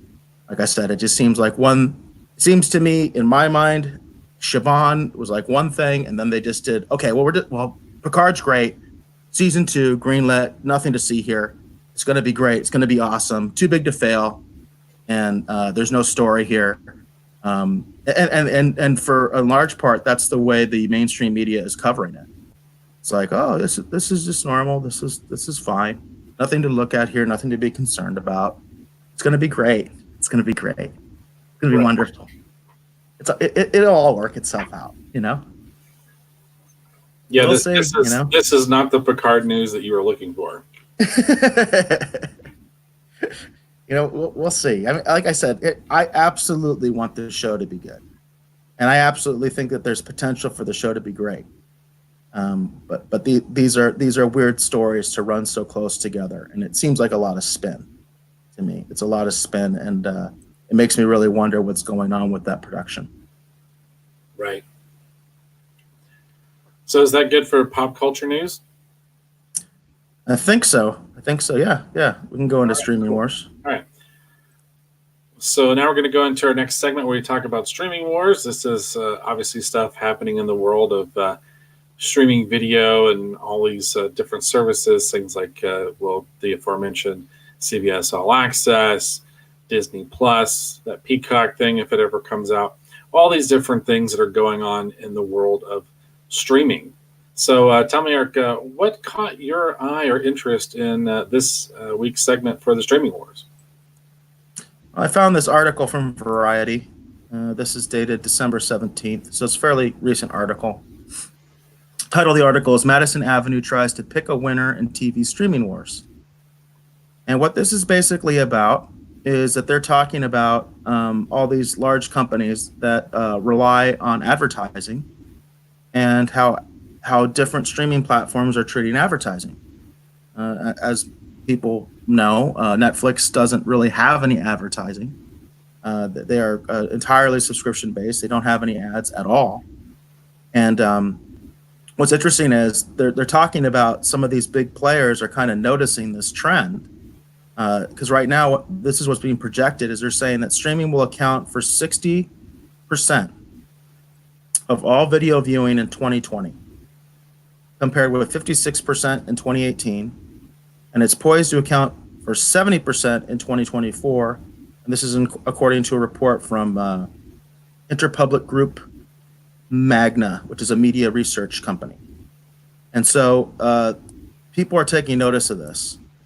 Because what they're saying is streaming is the future. More and more content is going to be viewed via streaming, which makes sense with all these streaming platforms, especially how high profile they are. And you have these big blue chip advertisers that they mentioned specifically, like Procter and Gamble and PepsiCo, big companies that rely on advertising to help with their brand, and them trying to figure out how they're going to position themselves for these streaming wars.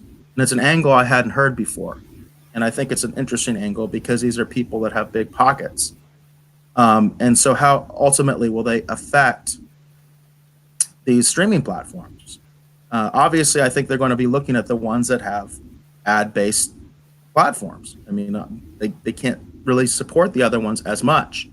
Although they do mention there have been some creative ways that they've kind of gotten around this. You can think of things like product placement and other things that companies have done for quite some time to get past just normal traditional advertising. They mentioned specifically an example with Coca-Cola where they actually revived the new Coke brand briefly, which I didn't even notice this. I didn't even know this happened. I heard about it way after the fact, although prior to reading this article. Revived the new Coke brand with Netflix for Stranger Things.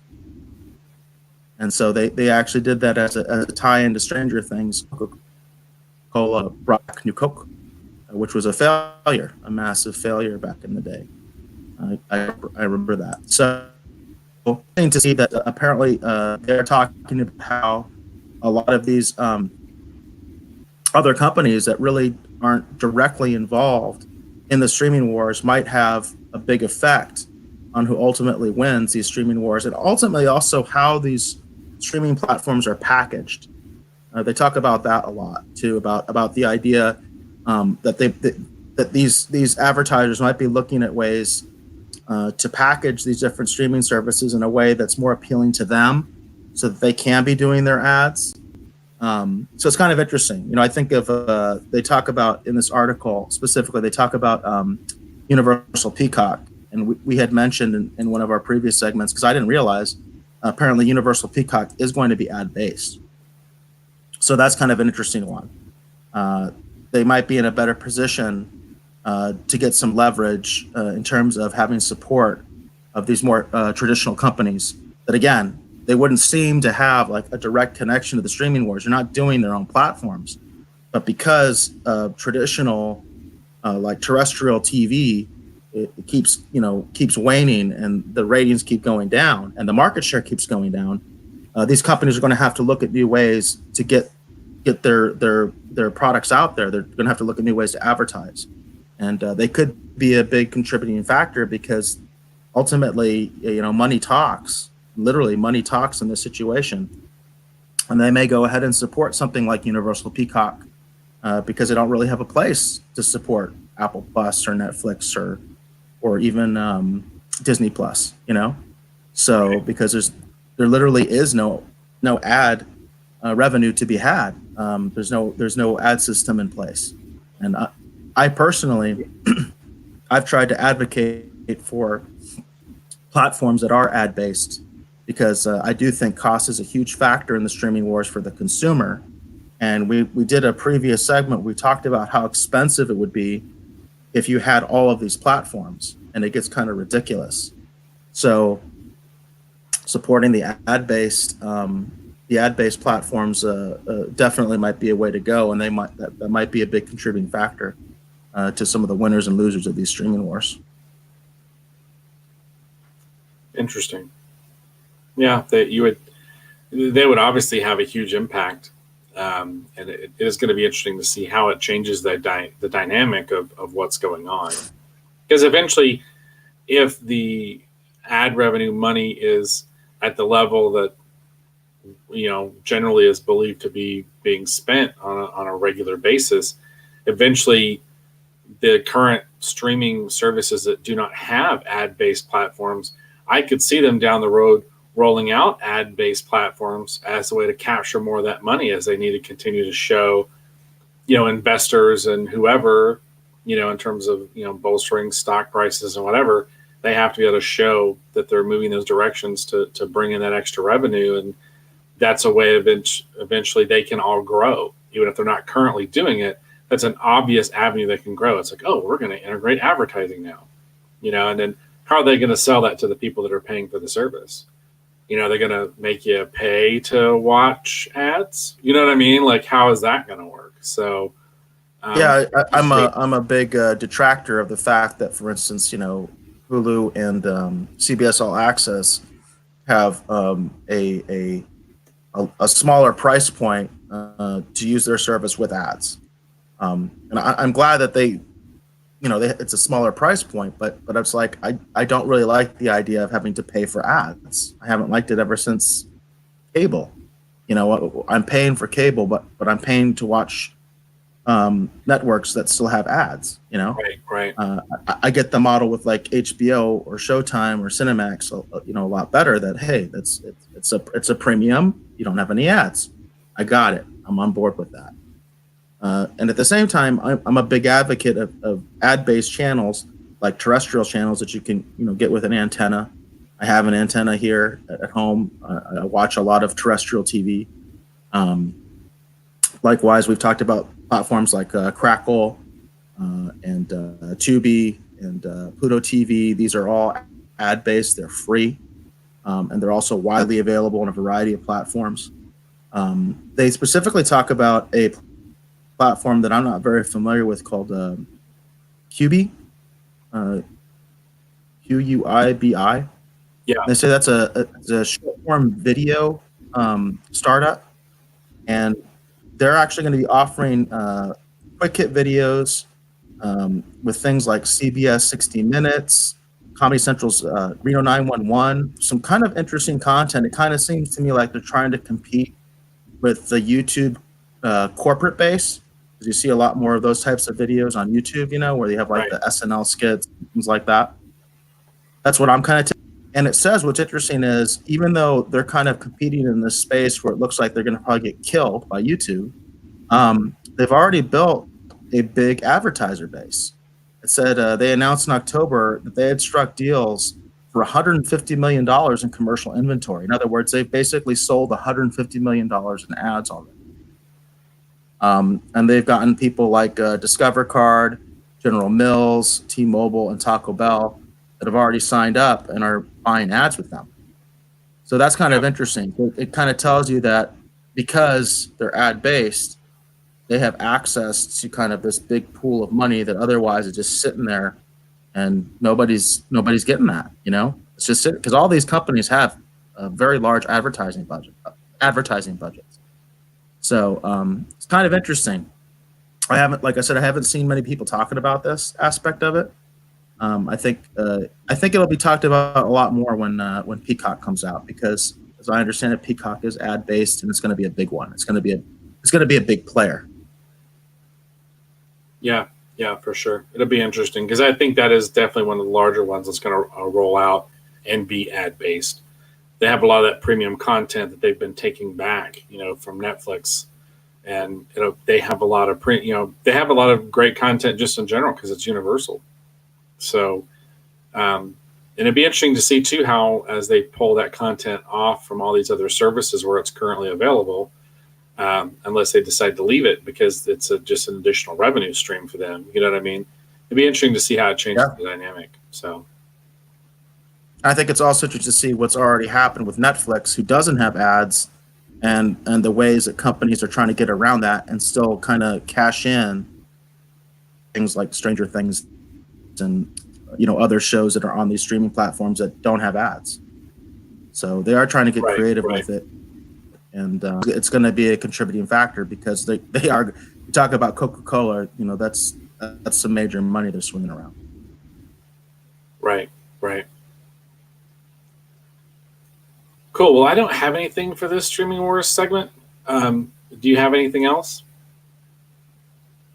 No, that was it. That was all for me for the Streaming Wars. Okay, cool. Are we ready to review the new episode of The Mandalorian? Yeah, I think we are good to go. Let's see here. Cue that up.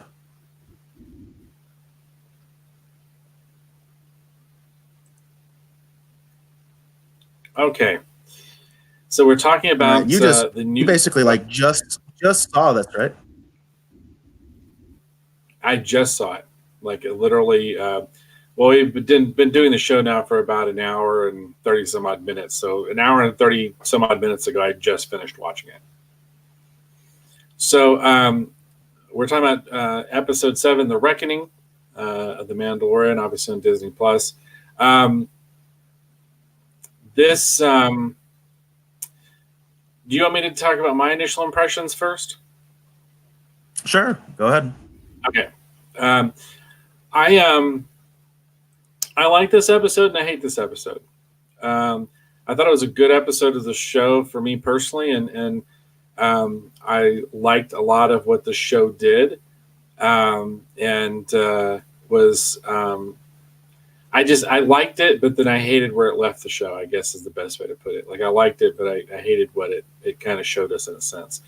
That was my initial impressions. Eric, what were your initial impressions of this particular episode? Well, I was pretty much blown away by it. I've been critical a lot of the Mandalorian as a series, even talking about the previous episode, The Prisoner.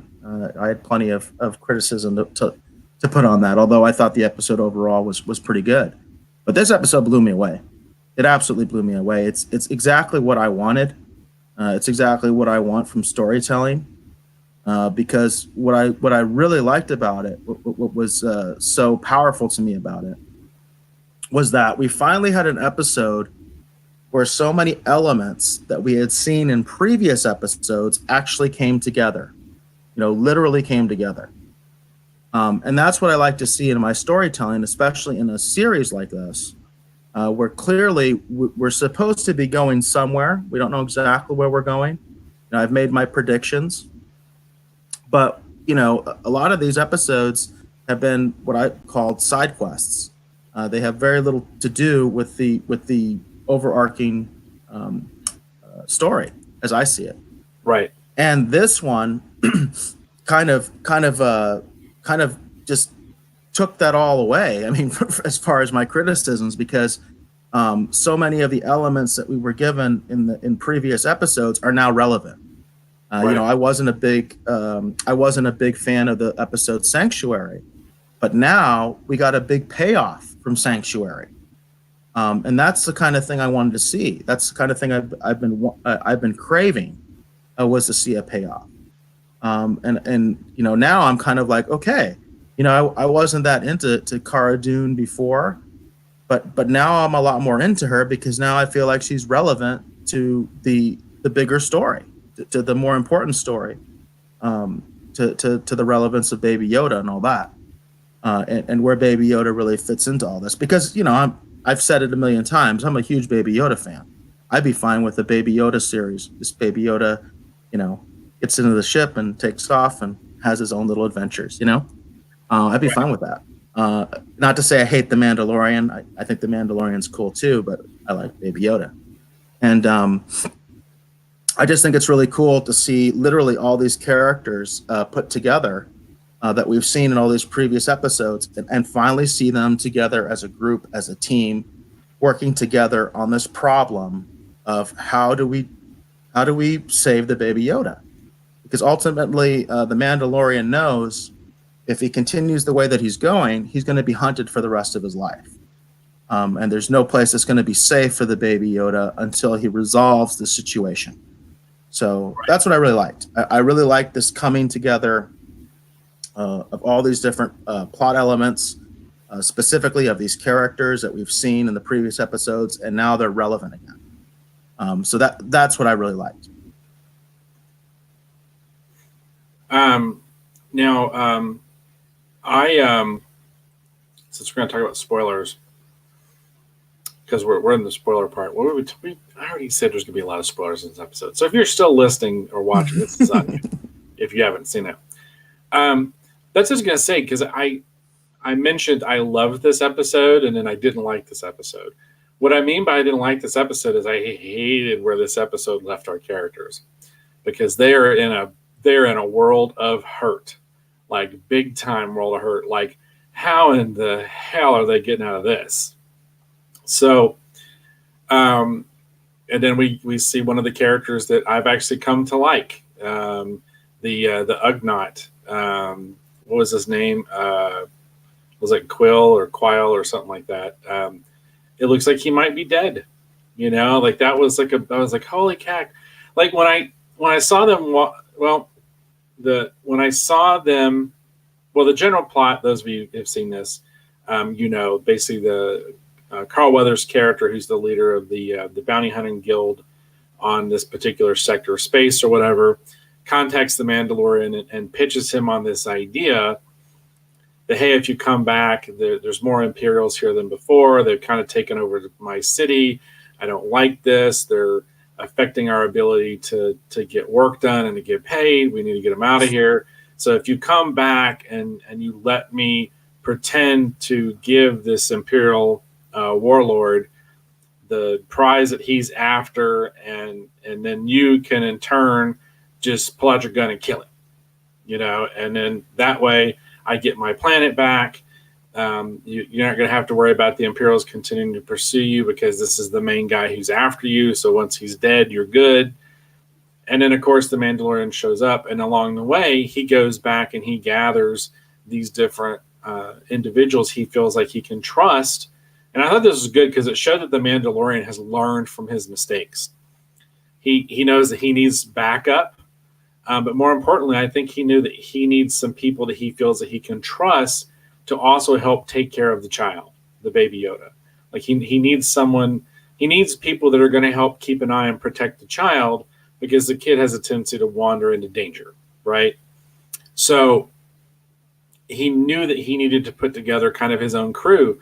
And I like the fact that he put his own crew together. And then they go back to, I think the planet's name is Navarro. They go there. Of course, things don't go sideways. It's a double cross.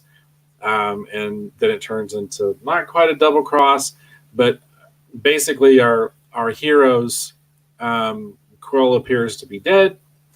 And when I saw them walking into the city, and I saw speeder bike scouts outside of the city, like checkpointing people, I was like going, this is not going to be good. Because if they've got speeder bikes and they're biker scouts, you know what I mean? Like if they have to make a run for it, you know, I hope they can find something fast, you know, because I was like, yeah, these things are not fast that they're riding. Yeah. These things aren't fast at all. And it's one of those things that's like. By the way, do you know what these things are from? Did you catch what these things are from? No, I did not. They're from the Battle for Endor. Oh, okay. That's where these creatures come from. I can't remember what they're called. I want to keep calling them dewbacks because what they look like. But these are from the battle from Endor. If you remember the battle for Endor, they have these raiders that are very much like the raiders in Sanctuary. In fact, I'm wondering if they're the same species. And they actually ride these things. Okay. So they're straight from the battle for Endor. I didn't realize that until later, and I'm a huge Battle for Endor fan. In fact, I'm wondering why it's not on Disney Plus. But yeah, that's where these things come from, and they're very slow.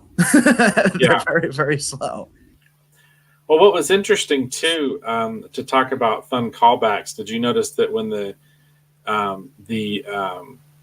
Imperial was the Grand Moff or whatever shows up, and his stormtroopers show up and they get out of the did you notice it was the same troop transport that was like a part of the Kenner Star Wars line until he pulls up and the stormtroopers start popping out of it. So, well, anyhow, for some reason, when I saw that they had like, you know, biker scouts, I was worried. Like immediately when I saw biker scouts on the outside of the city, I was like, okay, something has definitely changed. I don't know if I'd feel as comfortable walking into this situation as they're pretending to be.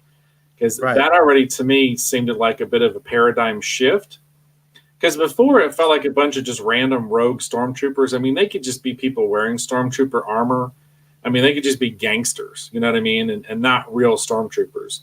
But when I saw those speeder bike scouts outside of the city, I was like going, okay, for some reason, to me, this feels like a new level, a new threat. And then when everything goes sideways on them, holy cow. What was your reaction when all of you saw the Death Troopers and then all the Stormtroopers started showing up? What was your reaction to that? Well, it was the previous scene right before that or the previous exchange right before that really shocked me. Because we see the, I guess I'll just call him the Imperial officer from the previous episodes, the one who initially had made the deal with the Mandalorian to find the child. We see him back, and obviously he's got a lot more muscle this time. He's got a lot more stormtroopers, and the group is obviously very concerned about that because initially they were told you're going to have to take out like 4 stormtroopers because he usually travels with 4 stormtroopers, and even just in the room he has more stormtroopers than that. So already they're kind of like, okay, this is not what we were prepared for. We're not prepared to deal with this. And what ends up happening is the Imperial officer or the Imperial warlord, maybe we'll call him that, he has to take a call, which the calls, you know, are the little hologram things. And it's this character that I have up, the Moff. And he's talking to him about, you know, basically whether he has the child or not. And he's saying, yeah, I've got him. Clearly, he knows that he doesn't, and that he's been hoodwinked, and he kills him. He kills him, and he kills all the stormtroopers that are with him. Yeah. And I'm really wondering if they're going to explain that. I don't think we're going to get an explanation for that in one episode. We'll see. But that was just like, I was shocked by that because I was like, wow, that seemed unnecessary. Why did he do that? You know? But he did. And specifically it was the Death Troopers that did it. So they killed all the stormtroopers. They killed this Imperial warlord. And then we get this crazy scene of, like you talked about, the troop transport coming up, which I thought was kind of interesting because I remember for years and years, in fact, I think even like within the last couple months, I've heard people talk about how that troop transport was always kind of cool, but it was kind of funny because it was never in the movies. You know, it was just kind of a cool thing that Kenner came up with that was never in the movies. and now they put it in the Mandalorian, and it looked really cool, the way they did it and everything. And now you have this massive group of stormtroopers along with death troopers, and we have the appearance of this new character, the Moff, who clearly is a much bigger player in all this stuff than anybody we've seen before. It's a pretty shocking scene. I'm very curious if they're going to explain why he would have killed, the other Imperial, and what their roles were. Obviously this guy's a Moff. We still don't really know who the other character was. We kind of assume he was an Imperial officer, maybe a governor. We don't know. And I don't know if we're ever going to know. But it was definitely shocking to me. I was just like, man.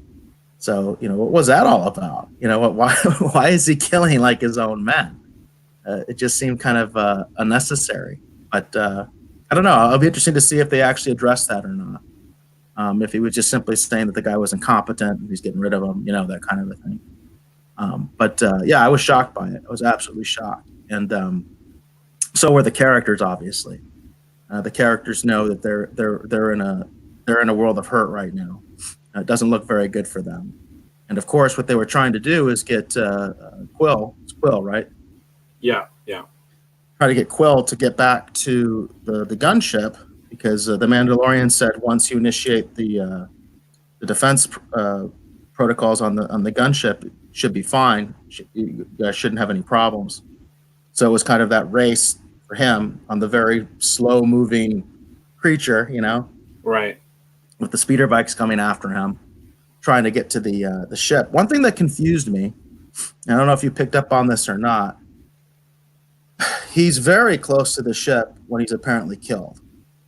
Very close. He's like steps away. Right.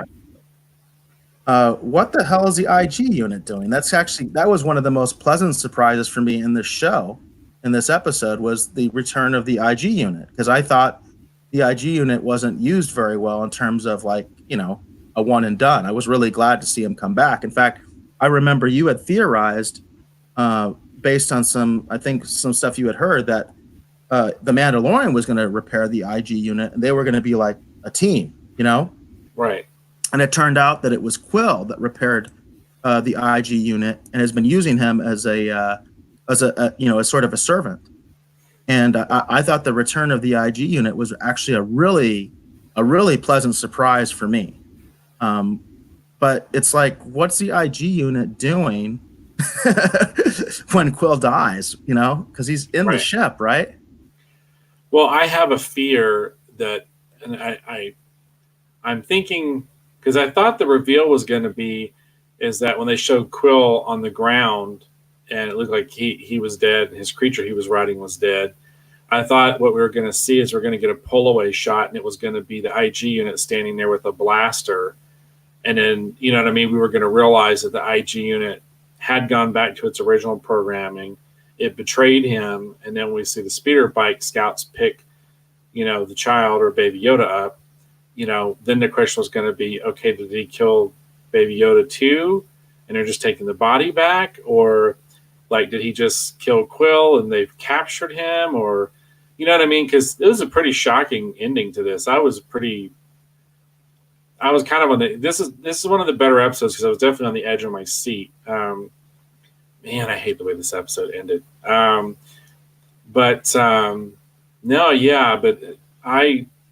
I really like that reveal, the Grand Moff and all his troops, and then the TIE fighter comes in and it lands on the ground, and he gets out, and it was cool. I was like, okay, this is cool, and it was fun too for me. It felt like the old school Empire was back, like they're back, they're in force, so it'd be interesting to see. Now, one of the things they talked about with this episode, or I had heard about this episode, part of the reason that they did this episode on Wednesday is somehow this was going to connect some sort of way, or there was going to be something that had something to do with Rise of Skywalker. Now, Rise of Skywalker spoilers. We told you at the beginning we're going to be talking about spoilers, so if you definitely don't want to hear this, but Are you okay if we do a little bit of speculation talk? I'm always good with speculation All right, talk. I know. I'm just checking. Gives other people the opportunity to click away. I don't shy away from the speculation or Yeah. predictions or any of that stuff. Well, here's the thing. I know that something in Rise of Skywalker has to deal with the idea that there are Imperial zealots that have basically brought Palpatine back from the dead. Okay, and that's why he's going to have a role in this last film. That basically everything that was supposed to happen in the First Order hasn't gone the way they wanted it, and this group, which I assume would be like the mysterious, leaders of Shield, if you're familiar with the Marvel films. But anyhow, they decide that at some point this group of Imperial zealots basically have Palpatine resurrected and brought back from the dead. But what we saw with Baby Yoda, or the child, in this episode, it seems pretty clear that they're hoping to use him to help resurrect Palpatine. Wouldn't you agree? Yeah, we've speculated on that. That's something that I've said on our show, that's something that I highly believe is possible, that the Baby Yoda is going to be used. The way I put it is as essentially as a battery to resurrect the Emperor. That was my speculation from the beginning, actually. So, well, here's the thing, though. How much damage is going to be done to this show if Baby Yoda doesn't show up in the next episode? In the next episode? Yeah, the last episode. Well, Baby Yoda is going to be in the next episode. I can almost guarantee that. Well, I wonder whether he survives the next episode is the real question. Yeah, that'd be such a huge mistake. I wonder. I wonder where this show is going, because I know they have a season 2 lined up, and like, for example, we know that Rise of Skywalker can't end this way, but for some reason in my mind, what I thought was going to happen is this was going to put the Mandalorian on a quest to basically get the child or Baby Yoda back, and that he would probably show up at some point towards the end of Rise of Skywalker with the Rebel fleet. He'd be very instrumental in the battle, and the movie would end with the Mandalorian finally being reunited with the child, and he runs over and he gives the Mandalorian a hug, and the Mandalorian says, "I'm sorry, I've been looking for you for decades. I finally found you." And that's how the movie would end, that they're reunited, and they're going to go off and have adventures together again. Yeah, I can almost guarantee you that's not happening. I know. Wouldn't that be a fun ending, though? That'd be a great ending. That's why I can almost guarantee you that's not happening. Yeah, that's not happening. So anyhow, but it was weird because I thought this was going to directly connect into Rise of Skywalker in some way, and I felt like it. I mean, if you've been keeping up with spoilers and speculating, maybe it kind of does, but in all reality, it does not. It doesn't connect to Rise of Skywalker at all. In fact, I've put out several feelers out there. Like, I've responded to several people that are talking a lot about Rise of Skywalker, and people that are going to go watch it tomorrow. People that have watched it, I've reached out to people that have seen it, and I've been asking them, is there a tie-in to The Mandalorian? Is there some tie-in? Because that's what I thought. We talked about this. I thought for sure the reason that they were doing The Mandalorian on Wednesday was because there's a direct tie-in from this episode, not necessarily the next episode, by the way, this episode specifically, to the Rise of Skywalker. And whatever it might have been, I didn't see it. And nobody's talking about it. So I think this is one of those confusing marketing things that happens. And that basically Disney Plus decided, hey, we got a movie coming out. It's part of the same franchise. We're just going to put the Mandalorian episode out early. Because remember, you probably didn't watch it because you didn't have time, but they also did a sneak preview of Rise of Skywalker as an extra. Oh, I did, because I was like going, okay, well, is this going to tell me how it ties in? Like, is this going to hit something to tie it in? But it has nothing to do with anything. It's just Poe Dameron. I mean, it wasn't a bad scene, but it was just it's just like That's arguable right there. That's arguable. I mean, it's just talking, racing through a thing, fighting TIE fighters. But to me, I don't know how many times do you want to watch Finn, manning the turrets of the Millennium Falcon, shooting at things? Didn't we see that in The Force Awakens? Yeah, we did. But anyhow, the point being is that I was just kind of going, okay, well, this is just an advertisement for the film. This isn't tying to anything at all. This is just sort of like going, hey, you're liking this show, go watch our new movie. It has nothing. That's what it felt like. Yeah, watch your new movie. So I haven't heard anything on that. As far as I know, there is no tie-in. I've always thought that the Baby Yoda is somehow going to be related to the resurrection of Palpatine. Now what I'm thinking is, what I'm kind of thinking is that it's a dead end. In other words, that was the intention, right? Was to somehow use the Yoda to resurrect Palpatine, but it's not going to work, and they're going to end up doing something else. And I have heard, by the way, that they do not explain Palpatine's situation well at all in Rise of Skywalker. That was a criticism that I heard. And it got into a little bit of like spoiler stuff, but basically they said, yeah, they didn't explain this at all. They didn't explain this at all. It's just kind of like Palpatine's just been sitting there the last 30 years, Wow. For reasons never fully explained, Okay. Well, but what I think will happen in the show is that that Yoda, the Baby Yoda, was intended for that, but I'm guessing that they're not going to be able to do that because of the Mandalorian's intervention. Right. Now, one thing that's interesting is they still have to get out of this bar, okay? They're completely surrounded by Imperials, including Death Troopers, all right? And they know, I mean, you can tell it by the way they're talking, they're not in a good situation. Okay? Right. So the question becomes, how the hell are they going to get out of there? And I think what's going to happen is that the IG unit's going to come and rescue them. What do you think? Yeah. The IG unit has to show up and play a role in helping to spring them. That's for sure. Which, if the show ends with Carl Weathers, the IG unit, Cara Dune, the Mandalorian, and the Baby Yoda as a new crew on his ship on the run from the Empire, that would make a fun season 2, because that's an interesting collection of characters. You know what I mean? Oh, I would love that. If they decide to do that, I would love that. I mean, I'm disappointed that Quill won't be part of it. Quill is dead, which Quill appears to be dead. Because I really liked it. I that's what I was saying, is like, that was my favorite part of this episode, was like seeing all these different characters from all these different episodes coming together, because the IG unit was only in one episode, right? Right.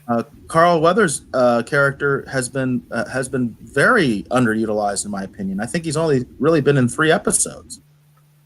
Cara Dune was only in 1 episode prior to this, and it's an episode I didn't particularly like all that much.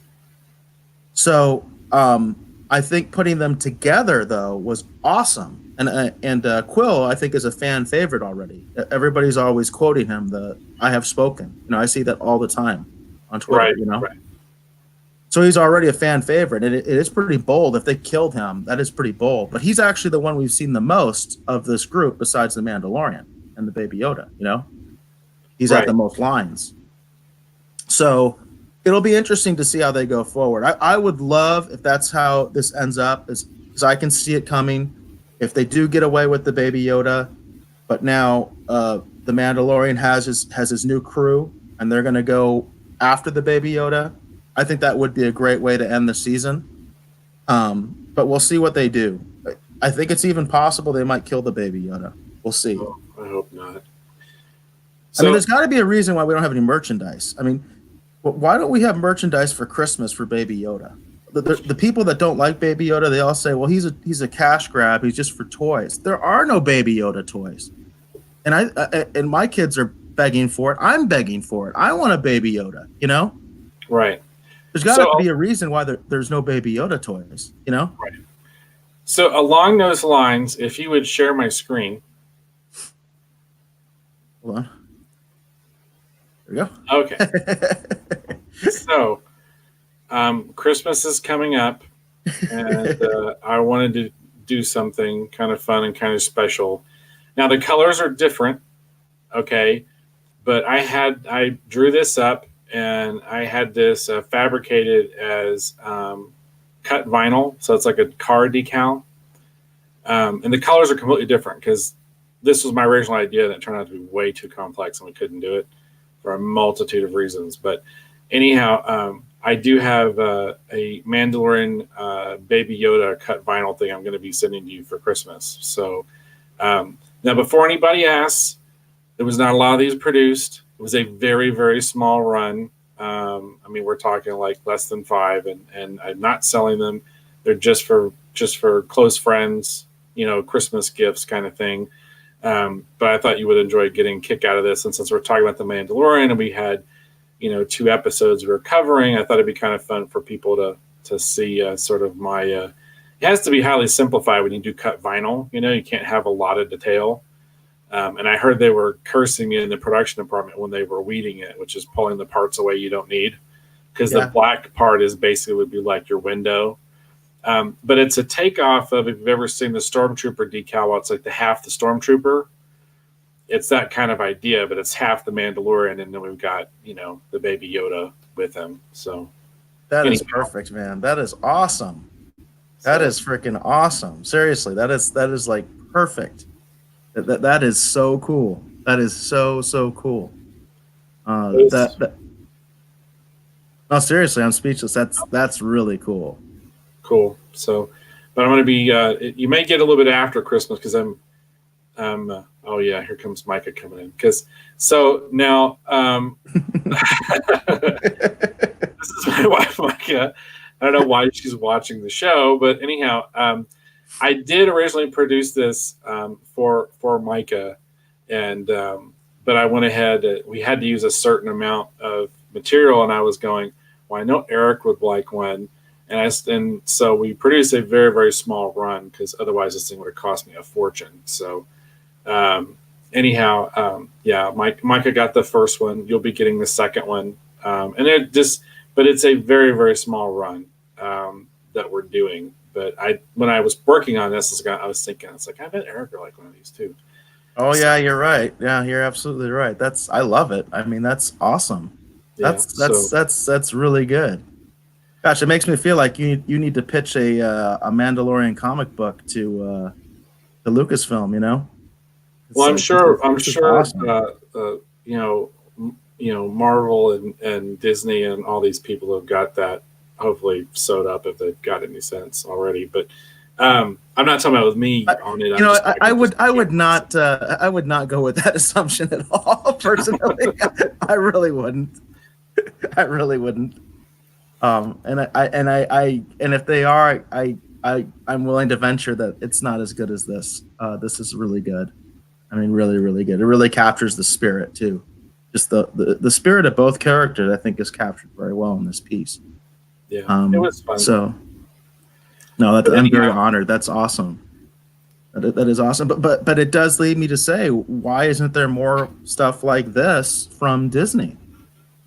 Well, and I sent you an image via text. Of course, I don't have that image to highlight here on the show, but I know that Entertainment Earth and other outlets, they do have some Baby Yoda merchandise that they're going to be rolling out at the beginning of the year. But it does seem like they were not really prepared for this character to take off in the way that they had thought. But along the same lines, there's not a lot of Mandalorian stuff out there either. I mean, I think there's a Mandalorian figure that's part of the Rise of Skywalker wave, I think, right now. But there's not part of the Black series. That scale. Like I haven't. Yeah. They don't have the Mandalorian in the typical 3.5-inch scale. At least as far as I know, I can't find them. And I've looked online. All they have is that the black figures, which I think are like 6 inches. They're like 6 or 7 inches. Right. Yeah. They're more like that He-Man figure scale. They're in between scale. Right. Well, and I have much more detailed, much more expensive. Yeah. than the regular, like 3.5-inch figures. Yeah, I have. So they do have that for the Black Series. In fact, we talked earlier. That's how I figured out that the Jawas weren't on Tatooine, was because I saw the Otherworld Jawas or something like that in the Black Series. Right. But yeah, I don't know what they're doing. That's why I'm saying when you assume that they have something in the works, yeah, I wouldn't assume that. I really wouldn't. I really wouldn't. This is. I don't know. I don't know what to make of it. Like that, it makes me speculate that maybe Yoda's going to die in the next episode. So if he does die, of course, that would also be like, well, what is the Mandalorian going to do? Right. Is he going to go like on a quest for vengeance? Is it just going to come down to that? I don't know. It'll be interesting. I do see. It seems like a natural development to me that they're going to get the baby Yoda, they're going to whisk him away, and it's going to be up to the Mandalorian with his new team to go and find him. Right. That would be the most logical progression of the story in my mind. But we'll see. I mean, the show has surprised me. It has surprised me. I was surprised, I told you, with the Gunslinger episode where they killed the assassin. Right, right. That was shocking to me. And I was shocked in this last episode that the Moff ended up killing the Imperial Warlord. That's what I guess I'll call him. I was like, what was that about? Why would he do that? Right, right. So we'll see. That there's at least I'm sure that it's going to be a cliffhanger. They're not going to resolve the story in this next episode. Whatever happens, it's going to be another cliffhanger. And I know you were you're a little irked about the way they ended this episode, and I understand why. There's people on the Twitter sphere that are going crazy about this, about how this last episode ended, because they were like, "Oh, come on, it can't end like that," Right, right. But we have another episode, so right. It's not like we have to wait an entire season. Have you heard anything about when season 2 is supposed to come out? No, I haven't heard anything. And one of the things about Disney Plus is that I don't think they have anything ready to roll out once Mando finishes. I like none of the Marvel shows. Like I don't know of anything they have that's ready to kind of take its place. Because basically every week Disney Plus has a reason for us to go back and watch The Mandalorian and maybe watch something else while you're there. Yeah. Like, for example, like with CBS All Access, since Discovery has been on hiatus after season 2, I know that my wife watches Survivor on there, and occasionally I'll watch like the evening news or whatever. You know what I mean? But I don't really spend a lot of time on the CBS All Access app watching a lot of different stuff. And I've been having some issues with it lately too. Like I had Perry Mason on the other night, the original Perry Mason episodes. I was going to have those on while I was sitting and working, and the app kept crashing or something. It was really weird. Well, this was the first episode that I watched on my PlayStation 4 with Disney Plus. Yeah. This is the first episode I watched where I didn't have major hiccups, where it wasn't constantly stopping. There's this bug where the episodes would constantly stop and the audio would keep going. Right. And it also did this weird thing where it would like speed up for like 10 seconds, and you would literally lose like an entire scene. Right. And then it would speed up, and you lost the scene. You had to rewind it. Yeah. I didn't have that issue this last time, and I did notice there was an update. So I'm hoping that they finally fix that as far as with the PlayStation 4 app. But yeah, that kind of stuff is really annoying, and it can actually really take away your enjoyment of the show. Right, for sure. But it's weird because I don't think they have anything ready to kind of take its place. There's not. I can't think of a single thing that like, for example, like they made a big deal out of their new version of Lady and the Tramp. There's a new version of Lady and the Tramp we're rolling out with this new service, and there's the Jeff Goldblum show, and then there's the Mandalorian. The Mandalorian was obviously their big one, but and I have been watching the Jeff Goldblum one. My wife and I have, and we've been enjoying the Jeff Goldblum show too.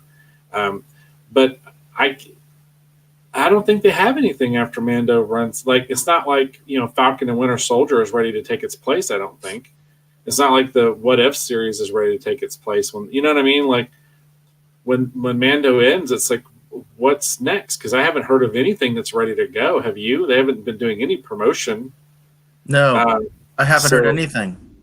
It makes me wonder, like, is Mando going to end and it's going to be several months before something new, you know what I mean, kind of takes its place? That's where, because as long as you have something new coming out weekly, I think you're good, because people will keep coming back to it and they'll be watching other things. But eventually it reaches that point where people go, well, I've seen all this stuff.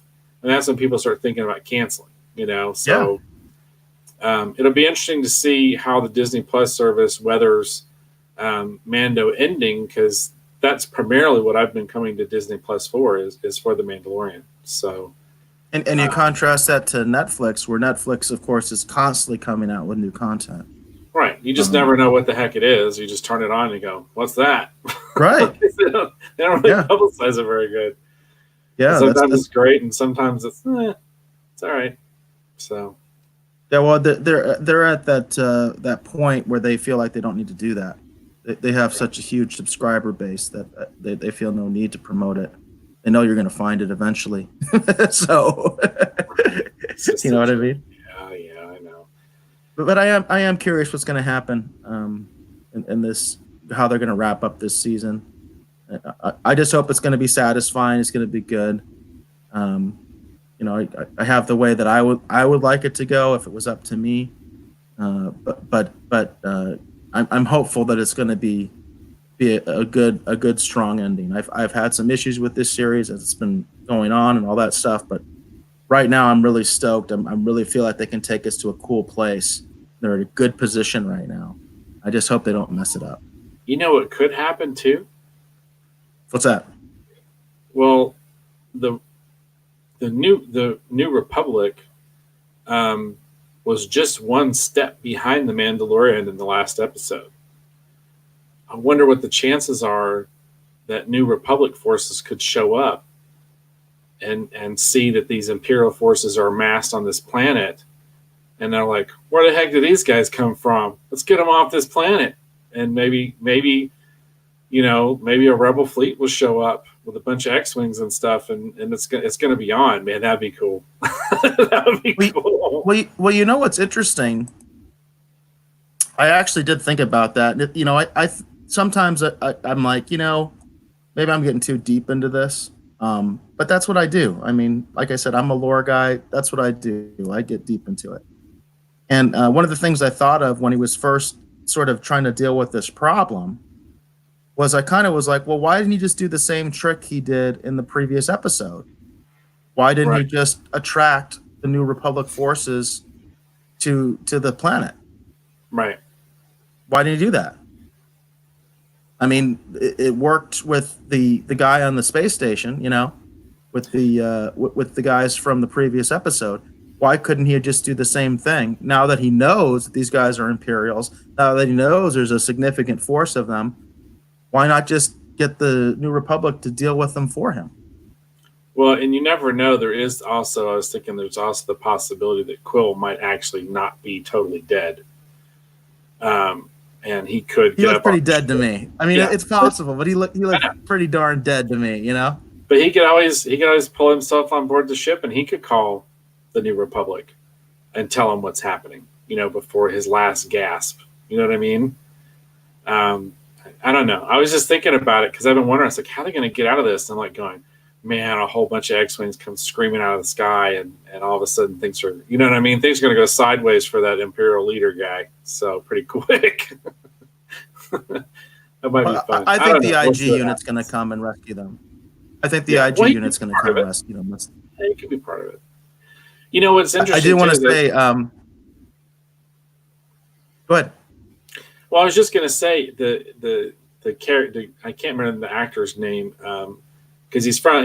I remember him as being one of the major bad guys in Breaking Bad. He's the guy playing the Grand Moff. Did you notice his outfit? I mean, he's got a cape and everything, which reminded me of Krennic from Rogue One. But Yes. he's wearing what almost looks like a TIE fighter's pilot's outfit. What do you think the chances are he might be like some kind of a wing commander or something, and he could have some kind of like TIE fighter squadron with him or something above the planet that we haven't seen yet? I thought it was interesting, and again, this is where I feel like, am I getting too into it? I thought it was interesting that he didn't come down in an Imperial shuttle. He came down in a TIE fighter. Yeah. That's not very Moffish to me, you know? But I don't know how Favreau views that. You know what I mean? Like, to me, that's not Moffish at all. If he's a Moff, he would have, like, you know, a shuttle. Like the Emperor, you know, like Tarkin, like Vader, you know? Although Vader did have his own TIE fighter as well.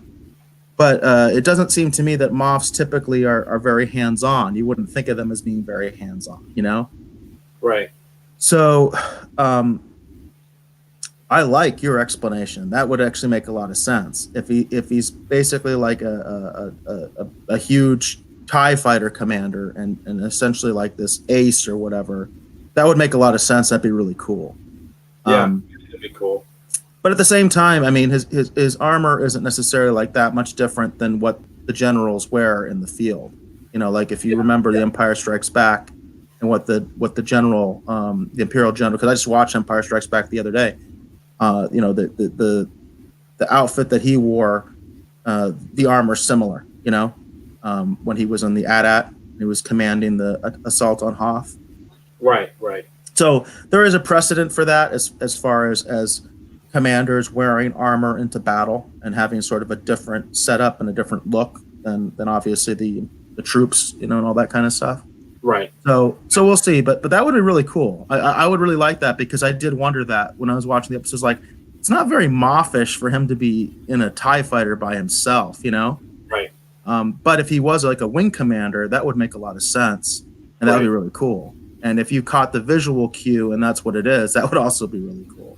Yeah. But I did want to mention each of these episodes have these like very small descriptions of the episode that we usually get before the episode comes out. We haven't really talked about them. Right. Like, for instance, the prisoner's little summary was the Mandalorian joins a crew of mercenaries on a dangerous mission. Very straightforward. Right. Chapter 7, this last episode, it was an old rival extends an invitation for the Mandalorian to make peace. By the way, when I first saw this, I was like, an old rival? And I didn't even think of Carl Weathers. So it's kind of funny how these things are very direct, but at least for me, sometimes I don't get it. So I wasn't thinking, I thought it was going to be like a new character. I didn't think of Carl Weathers. And then this one says, for chapter 8, the Mandalorian comes face to face with an unexpected enemy.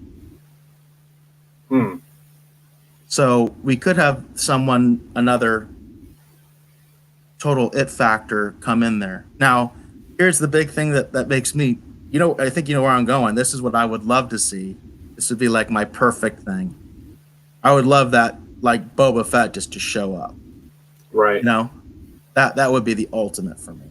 If it turns out that was Boba Fett, you know, because we still don't know who the person was over the body of the assassin. Right. We still haven't got anything to tell us who that was. And a lot of people were disappointed we didn't get anything in The Prisoner, in that episode about it. And we obviously didn't get anything in this one. Although I made the argument that I think it probably is the Moff. But we didn't get anything definitive to say that. So, and this one says the Mandalorian comes face to face with an unexpected enemy. So that implies we're going to get one new character in this last episode. And obviously that will set up the second season. And if it was Boba Fett, that would be pretty cool, you know? But we'll see. I guess there is the always oddball possibility that, well, no, I'm grasping at straws. Yeah. Grasp. Come on. No. I've speculated enough. Most of my speculation has been wrong. All I was thinking of is, you know, what if, you know, because we haven't seen a lot of the gangsters and stuff, and I keep lamenting the idea there's probably a lot of people that would love to have payback on the Imperials now that they're kind of a little on their heels, you know. So I was just thinking in my head, it's like, well, if Boba Fett shows up, it would be interesting if Boba Fett shows up and he's, you know, basically with essentially the gangsters, like, you know, basically sort of like an army that's been assembled by the Hutts. You know what I mean? And they're who basically help wipe out these Imperials, and that's kind of how they escape. And maybe on his way out, trying to retrieve the child, Mando would come face to face with Boba Fett, and that would be interesting. It'd be interesting too, because there's a lot of people that say that because Boba's a clone, he's not a real Mando. You know what I mean? Right. And so, how would the Mandalorian react to that? Because it seems like the Mandalorian is also technically not either. He's, as far as we could tell, he's just a child that was orphaned that they took in. I don't know. I'm really curious. It's actually very unclear how many actual Mandalorians are left. The implication is that there's hardly any of them, and that most of the Mandalorians are actually these. I forgot what the term was. We haven't heard it in a while. The foundlings. They are basically from other races and are adopted by the clan. Right.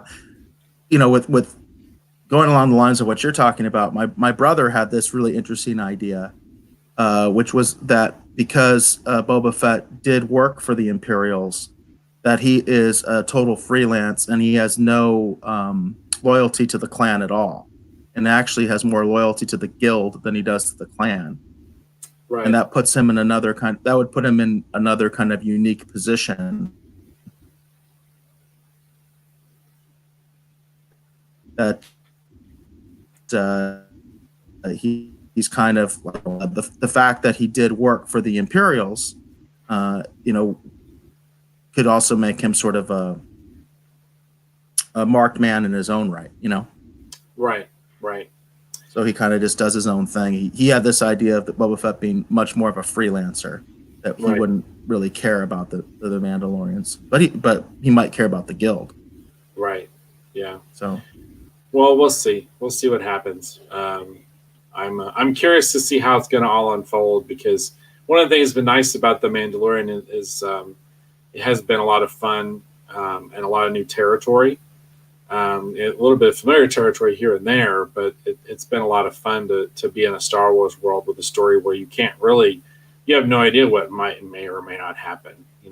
We do still have the oddball chance that, not necessarily Luke, but you know what I mean? There are other forces, in the Rebel Alliance that we would be familiar with, that we might recognize, but could still potentially pop up.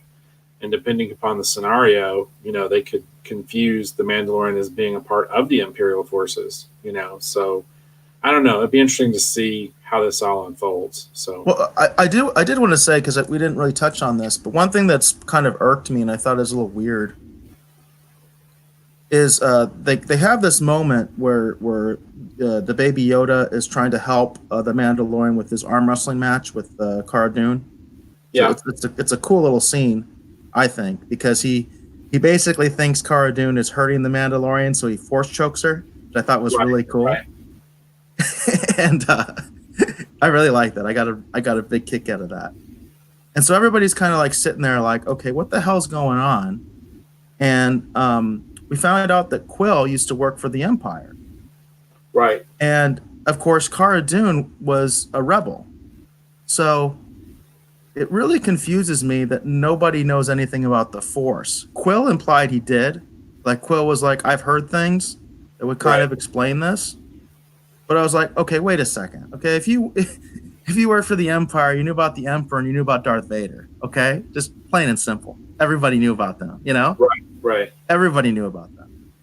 And then if Cara Dune, she would know about Luke Skywalker. I mean, there's no question she wouldn't know about Luke Skywalker. That's ridiculous. Rey knew about Luke Skywalker. Remember? Yeah. So that kind of stuff that kind of irks me a little bit. It's kind of like, come on. So they don't know anything about the Force. And then, there's also the thing that people bring up, like even with Han Solo, it's like, in light of the prequels, it's like, okay, so there were Jedi like 20 years ago when you were growing up, but now you don't believe in them anymore. It's like not that much time has passed, Right. So, but that did irk me a little bit, because it's like, yeah, at least Quill kind of seemed like he had an idea.